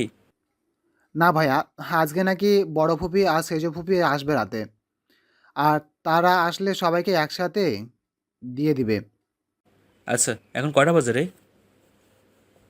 কেন ভাইয়া, ঘড়ি দেখোনি? এখন তো রাত 8টা বাজে। এই রাতের বেলা উনি আমার গাড়ি নিয়ে বের হলেন, আল্লাহই জানে আমার গাড়ির কি হবে। আমি আর আকিব কথা বলছিলাম, তখনই ছোট চাচা এসে বললেন, শোন, রাতে কিন্তু বের হোস না।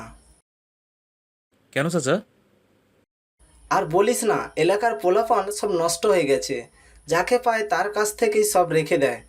আর মেয়েদের তো বের হওয়া আরও বেশি বিপজ্জনক। এসব কি বলতেছো তুমি? হ্যাঁ রে, কিন্তু তুই এত ভয় পাচ্ছিস কেন? আচ্ছা, অতটা কি ফিরেছে নাকি? অধরা আবার কোথায় বের হলো? আকিব বললো উনি নাকি কিছুক্ষণ আগে আমার গাড়ি নিয়ে বের হয়েছেন। মা, মা! আবার ষাঁড়ের মতো চেঁচাচ্ছিস কেন? অধরা নাকি বের হয়েছে। তোমরা কি জানো না এলাকার পরিস্থিতি যে খারাপ? অধর আবার কখন বের হলো? আমরা তো কেউ দেখিনি। আর গেলই বা কিভাবে? আকিব বললো উনি নাকি আমার গাড়ি নিয়ে বের হয়েছেন। মার সাথে যখনই কথা বলছিলাম তখনই মোবাইলে একটা মেসেজ এলো। মেসেজটা দেখে তাড়াতাড়ি করে বেরিয়ে গেলাম। পেছন থেকে সবাই বারবার জিজ্ঞেস করছিল, কাউকে কিচ্ছু না বলে মানি ব্যাগটা নিয়ে বেরিয়ে গেলাম। বাইরে বেরোয় ড্রাইভারের কাছ থেকে চাবি নিয়ে থানার উদ্দেশ্যে রওনা দিলাম। সাথে আবিরকেও নিয়ে নিলাম। কিছুক্ষণ পর থানায় পৌঁছে গেলাম। গিয়ে দেখি অদরা অফিসারের সামনে বসে আছে। আমরা যাওয়ার পর আমাদের দেখে অফিসার বসা থেকে দাঁড়িয়ে গেলেন। মূলত আমাকে দেখে না, আবিরকে দেখে দাঁড়িয়ে গেলেন। কারণ আবিরকে সবাই টিভিতে দেখেছে, তাই সবাই চেনে, আমাকে কেউ চেনে না। আমিও সেটাই চাই। আমি চাই সবাই আমাকে সাধারণ মানুষ হিসেবে চিনুক। তখনই অফিসার আবিরকে দেখে বলল, আসসালামু আলাইকুম স্যার, আপনি এখানে? তাও আবার আমার থানায়? কোনো প্রবলেম হয়েছে নাকি? আর স্যার দাঁড়িয়ে আছেন কেন? বসেন প্লিজ। এই স্যারের জন্য চা নিয়ে আসো। একটা হাবিলদারকে বলল, ওয়ালাইকুম আসসালাম। আসলে আপনি আমার বন্ধুর ওয়াইফকে ধরে নিয়ে এসেছেন, তাই আমাকে আসতে হয়েছে। আর এখন চা খাওয়ার জন্য আসেনি, অন্য আরেকদিন আসবো চা খাওয়ার জন্য। এখন যদি ওনাকে ছেড়ে দেন তাহলে ভালো হয়। আসলে স্যার এটা একটা অ্যাক্সিডেন্ট কেস। আর উনি যার গাড়িতে ধাক্কা দিয়েছেন সে এই এলাকার এমপির মেয়ে, তাই স্যার ছাড়া যাবে না। আর ওনাকে নিয়ে আসার পরেই উনি আপনার বন্ধুদের পরিবারের কথা বলেছে, তাই তো আপনার বন্ধুকে আমি টেক্সট করে আসতে বলি। কিন্তু যিনি কেস করেছে তিনি যদি না তুলে নেন তাহলে আমার কিছুই করার নেই। আচ্ছা, ওনাকে আপনি কল করে আসতে বলুন। আমরা ওনার সাথে কথা বলে অনুরোধ করব কেসটা তুলে নিতে। আবির আর অফিসার কথা বলছিল, তখনই থানার টেলিফোনে একটা কল এলো। জি স্যার বলে অফিসার কল কেটে দিলেন। তখন অফিসার আমাদের বললেন, স্যার আপনারা ওনাকে নিয়ে যেতে পারেন। তখন আমরা অধরাকে নিয়ে বের হয়ে এলাম। বের হয়ে আবিরকে বললাম একটা গাড়ি নিয়ে যেতে। আবির গাড়ি নিয়ে চলে গেল। তখন অধরা আমাকে বলল, আই অ্যাম সরি। তখন আমরা অধরাকে নিয়ে বের হয়ে এলাম। বের হয়ে আবিরকে বললাম একটা গাড়ি নিয়ে যেতে। আবির গাড়ি নিয়ে চলে গেল। তখন অধরা আমাকে বলল, শোনার সাথে সাথে একটা চর বসিয়ে দিলাম। মনে হয় বেশি জোরেই গেল, গালে লেগেছে চরটা, ঠোঁট কেটে গেছে, সাথে কান্নাও করছে গালে হাত দিয়ে দাঁড়িয়ে দাঁড়িয়ে। তা দেখে আমি বললাম, চুপ, একদম কান্না করবেন না। কার কাছে জিজ্ঞাসা করে এই রাতের বেলা বের হয়েছেন? তাও চুপি সারে আমার গাড়ির চাবি নিয়ে বের হয়েছেন। আমাকে বলা যেত না নাকি? নাকি আমি মানা করতাম? তবুও কান্না করছে, কোনো কথা বলছে না। তখন আরেকটা ধমক দিয়ে বললাম, কান্না বন্ধ করে গাড়িতে উঠতে বসতে। লক্ষ্মীমের মতো চুপচাপ গিয়ে গাড়িতে বসে পড়ল। তখন অধরা বলল যে গাড়ির চাবি নাকি অফিসারের কাছে। এরপর আমি গিয়ে চাবি নিয়ে এসে গাড়ি স্টার্ট করি। পরে বাসার উদ্দেশ্যে রওনা দেই। কিছুক্ষণ পর বাসায় পৌঁছে গেলাম। সারা রাস্তা অধরা আর একটা কথাও বলেনি। বাসায় এসে ওনাকে নামিয়ে দিয়ে গাড়ি গ্যারেজ রেখে বাসার ভিতর প্রবেশ করলাম। ঢুকে দেখি সবাই ডাইনিং রুমে বসে আছে। আমি সিঁড়ি বেয়ে আমার রুমে চলে গেলাম। কেউ কিছু জিজ্ঞেস করেনি, কারণ রাগের জন্য আমার চেহারা পুরো লাল হয়েছিল। আর বাড়ির সবাই জানে যে আমার রাগ উঠলে আমি কাউকে মানি না, তাই কেউ কিছু জিজ্ঞেস করেনি। রুমে এসে শাওয়ার নিলাম মাথাটা ঠান্ডা করার জন্য। প্রায় 1 ঘন্টা শাওয়ার নেওয়ার পর বের হলাম। বের হয়ে 3/4 প্যান্ট আর শার্ট পরে নিলাম। পরে নিচে গেলাম ডিনার করার জন্য। ডিনার করে রুমে গিয়ে শুয়ে পড়লাম। ক্লান্ত থাকায় শুয়ে পড়ার সাথে সাথে ঘুমের দেশে তলিয়ে গেলাম। সকালে বুকের উপর ভারী বস্তুর ওজন অনুভব করি, সাথে শার্টও ভেজা ভেজা লাগছে। তড়িঘড়ি করে ঘুম থেকে উঠে যাই, কারণ যদি কোনো ভূত হয় তাহলে তো আমি শেষ। ঘুম থেকে উঠে দেখি অধরা আমার বুকের উপর ঘুমিয়ে আছে, আর দেখে মনে হচ্ছে কান্না করতে করতেই ঘুমিয়ে গেছে। আমি অধরার মাথাটা আমার বুক থেকে নামিয়ে বালিশে রেখে ফ্রেশ হতে চলে গেলাম। ফ্রেশ হয়ে শার্ট বদলে নিলাম। শার্ট দেখে মনে হচ্ছে চোখে যা পানি ছিল সবটাই আমার শার্টের উপর ফেলেছে। নিচে গেলাম নাস্তা করতে। সবাই আমার দিকে শুধু তাকিয়ে হাসছে, তাই আমি জিজ্ঞেস করলাম, তোমরা এভাবে হাসছো কেন? এমনি। তা তুই তো দেখছি বিয়ের আগেই বউয়ের সাথে থাকা শুরু করে দিয়েছিস। আর কত কি যে দেখতে হবে। 1 মিনিট, তোমরা জানলে কেমন করে? আর আমিও তো বলিনি যে অধরা রাতে আমার সাথে ঘুমিয়েছে। আসলে ভাই হয়েছে কি, কালকে তুই নাকি ভাবিকে অনেক বকাঝকা করেছিস, আবার ভাবির উপর নাকি রেগেও ছিলি। তাই খালামণিরা মিলে ভাবিকে তোর রুমে পাঠিয়েছিল তোর রাগ ভাঙাতে। কিন্তু সেখানে গিয়ে ভাবিও ঘুমিয়ে গেল, তাই খালামণিও এটা জিজ্ঞেস করলো। ও, এই ব্যাপার। কিন্তু ফুপি, তুমি তো জানোই না। কি জানি না। ওই ডিম, তুই ভিতরে যত। আর গিয়ে দেখ বড় ফুপি আর সেজো ফুপি এখন আসছে না কেন। তুই ওর কথা বাদ দে তো। বল কি হয়েছে। এদিকে আসো, কানে মুখে বলছি। তখন ফুপিকে ডব দিয়ে বললাম, কাল রাতেই বাসর হয়ে গেছে। এখন আর ওনাকে বিয়ে বিয়ে করে কি করব? ছি ছি, তোর এসব করতে লজ্জা করলো না? তাও বিয়ের আগে। আমার রুমে পাঠানোর সময় এটা মনে ছিল না? হ্যাঁ, আর তেমন কিছু হয়নি। আমি ঘুম থেকে উঠে দেখি উনি আমার বুকের উপর শুয়ে আছে, তাই আমিও তোমাদের একটু বানিয়ে বানিয়ে বললাম। কি বললি? কোথায় শুয়েছিল? এই রে, কি বলতে কি বলে ফেললাম। কি হলো? বলিস না কেন? কই কি বললাম? মা, ও মা, খাবার দিবা নাকি? তখনই বাবা বললেন, শোন, তোর জন্য আমাদের এখানে আগেই আসতে হয়েছে, তাই তোদের বিয়ের কোনো শপিং করতে পারিনি। তাই এখন খেয়ে তারপর অধরা আর তোর ভাইদের নিয়ে ঢাকায় গিয়ে শপিং করে আয়। সাথে আবিরদেরও নিয়ে যাস। আর আসার সময় অধরার মামা মামিকেও নিয়ে আসবি কিন্তু। আচ্ছা। পরে মা খাবার এনে দিল, আমিও খেয়ে নিলাম। তখনই আকিব এসে জানতে চাইলো যে তার ম্যাডাম কোথায়, মানে অধরা। আমি বলে দিলাম কোথায় আছে। এরপর আকিব চলে গেল। আমি সবাইকে ডেকে বললাম রেডি হয়ে নিতে। এরপর খেয়ে নিলাম। খাওয়া শেষ করে রুমে গেলাম। গিয়ে দেখি অধরা এখনও ঘুমিয়ে আছে, তাই তাকে আর জাগালাম না। আমি গিয়ে রেডি হয়ে নিলাম। নিচে গিয়ে মাকে বললাম যে অধরা এখনও ঘুমাচ্ছে, তাই আমরা যাচ্ছি। আর ও মনে হয় অনেক ক্লান্ত, তাই আর ওকে ডাক দিও, খাবার দিয়ে দিও। আমরা গেলাম। এরপর আমরা বের হয়ে গেলাম। কিছুক্ষণ পরেই আমরা বসুন্ধরা শপিং মলে চলে গেলাম। এরপর সবাই যার যার মতো শপিং করতে চলে গেল।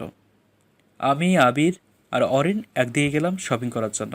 কিছুক্ষণ পর অধরার মামা মামিও চলে এলো। তারপর তারা বিয়ের শপিং করতে লাগলো।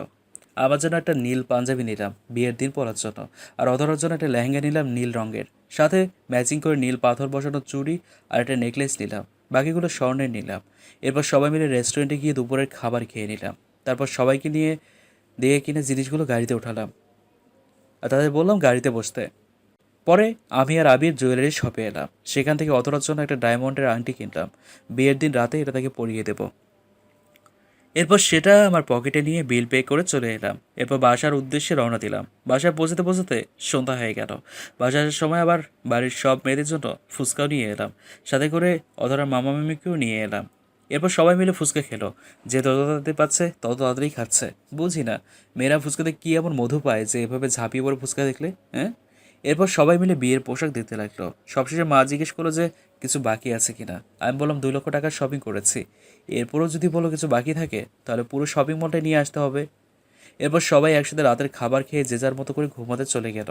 এভাবেই কোন দিক দিয়ে 7 দিন কেটে গেল বুঝতেই পারিনি। আজকে আমাদের গায়ে হলুদ, আর গায়ে হলুদ বাড়িতেই হবে দুজনের একসাথে, আর বিয়েটা হবে কমিউনিটি সেন্টারে। দেখতে দেখতে সন্ধ্যা হয়ে গেল। আমাকে গায়ে হলুদ দেওয়ার জন্য রেডি করলো। একটা হলুদ পাঞ্জাবি আর সাদা পায়জামা পরিয়ে স্টেজে নিয়ে যাওয়া হলো। আমাকে আর অধরাকে পাশাপাশি বসানো হয়েছে। অধরাকে যে কি পরিমাণ সুন্দর লাগছে তা বলে বোঝানো যাবে না। হলুদ শাড়ি, সাথে হালকা মেকআপ, চোখে কালো কাজল। আপনারা দেখলে আপনারাও প্রেমে পড়ে যাবেন, তাই আর বেশি বলবো না, কারণ যদি আপনারা আমার বউয়ের দিকে নজর লাগান। হ্যাঁ, এরপর একে একে সবাই এসে হলুদ লাগিয়ে গেল। হলুদের অনুষ্ঠান শেষ করে ঘরে গিয়ে দিলাম এক ঘুম। সকালে মায়ের ডাকে ঘুম ভাঙে। এরপর ফ্রেশ হয়ে নাস্তা করে নিলাম, বিয়েবাড়ির স্পেশাল খিচুড়ি খেয়ে আবার রুমে চলে এলাম। 12টার সময় মা বললো গোসল করে রেডি হয়ে নিতে, তাই আমিও গিয়ে গোসল করে নিলাম। ওয়াশরুম থেকে বের হয়ে দেখি হারামির দলের সবকটা আমার রুমে বসে আছে। এরপর বন্ধুরা আমাকে রেডি করে দিল। তারপর 1টার দিকে দই চিড়া খেয়ে কমিউনিটি সেন্টারের উদ্দেশ্যে রওনা দিলাম। 10 মিনিটের মধ্যেই পৌঁছে গেলাম। আমাকে নিয়ে স্টেজে বসানো হলো, সাথে বন্ধুরাও গেল। সাথে সাথে ক্যামেরাম্যান এলো ছবি তুলতে। ভাই রে ভাই, ছবি ওঠাতে ওঠাতে ক্যামেরাম্যান মনে হয় ক্লান্ত হয়নি, আমি ক্লান্ত হয়ে গেলাম। কিছুক্ষণ পর কাজী এসে বিয়ের কাজ সম্পন্ন করে দিলেন। সন্ধ্যার দিকে বউ নিয়ে বাসায় এলাম। বাসায় এসে অনেক নিয়ম পালন করে ভিতরে গেলাম। সবাই নতুন বউ নিয়ে ব্যস্ত। আমিও রুমে গিয়ে ফ্রেশ হয়ে নিলাম। এরপর বন্ধুরা আসলো, তাদের সাথে ছাদে চলে গেলাম। 12টার সময় আপু আর মা গিয়ে আমাকে নিয়ে এলো, সাথে দুলাভাইও ছিল। রুমের সামনে গিয়েও ঝামেলায় পড়লাম। ওদের নাকি 1000 টাকা না দিলে ভিতরে যেতে দেবে না। তখন আবির বললো যে তাদের টাকা দিয়ে দেবে। এরপর আবির চাবি নিয়ে দরজা খুলে দিল। আমি ভিতরে যাওয়ার সাথে সাথে এই বাইরে থেকে দরজা বন্ধ করে দিল। আমি রুমে ঢোকার সাথে সাথেই অধরা এসে আমাকে সালাম করলো। তখন আমি অধরাকে সেই আংটিটা পরিয়ে দিয়ে প্রপোজ করলাম। বেচারি লজ্জায় আমার বুকে মুখ লুকালো। তারপর রুমের লাইট অফ করে দিলাম। বাকিটা ইতিহাস বইয়ের 2220 পৃষ্ঠা থেকে পড়ে নেবেন।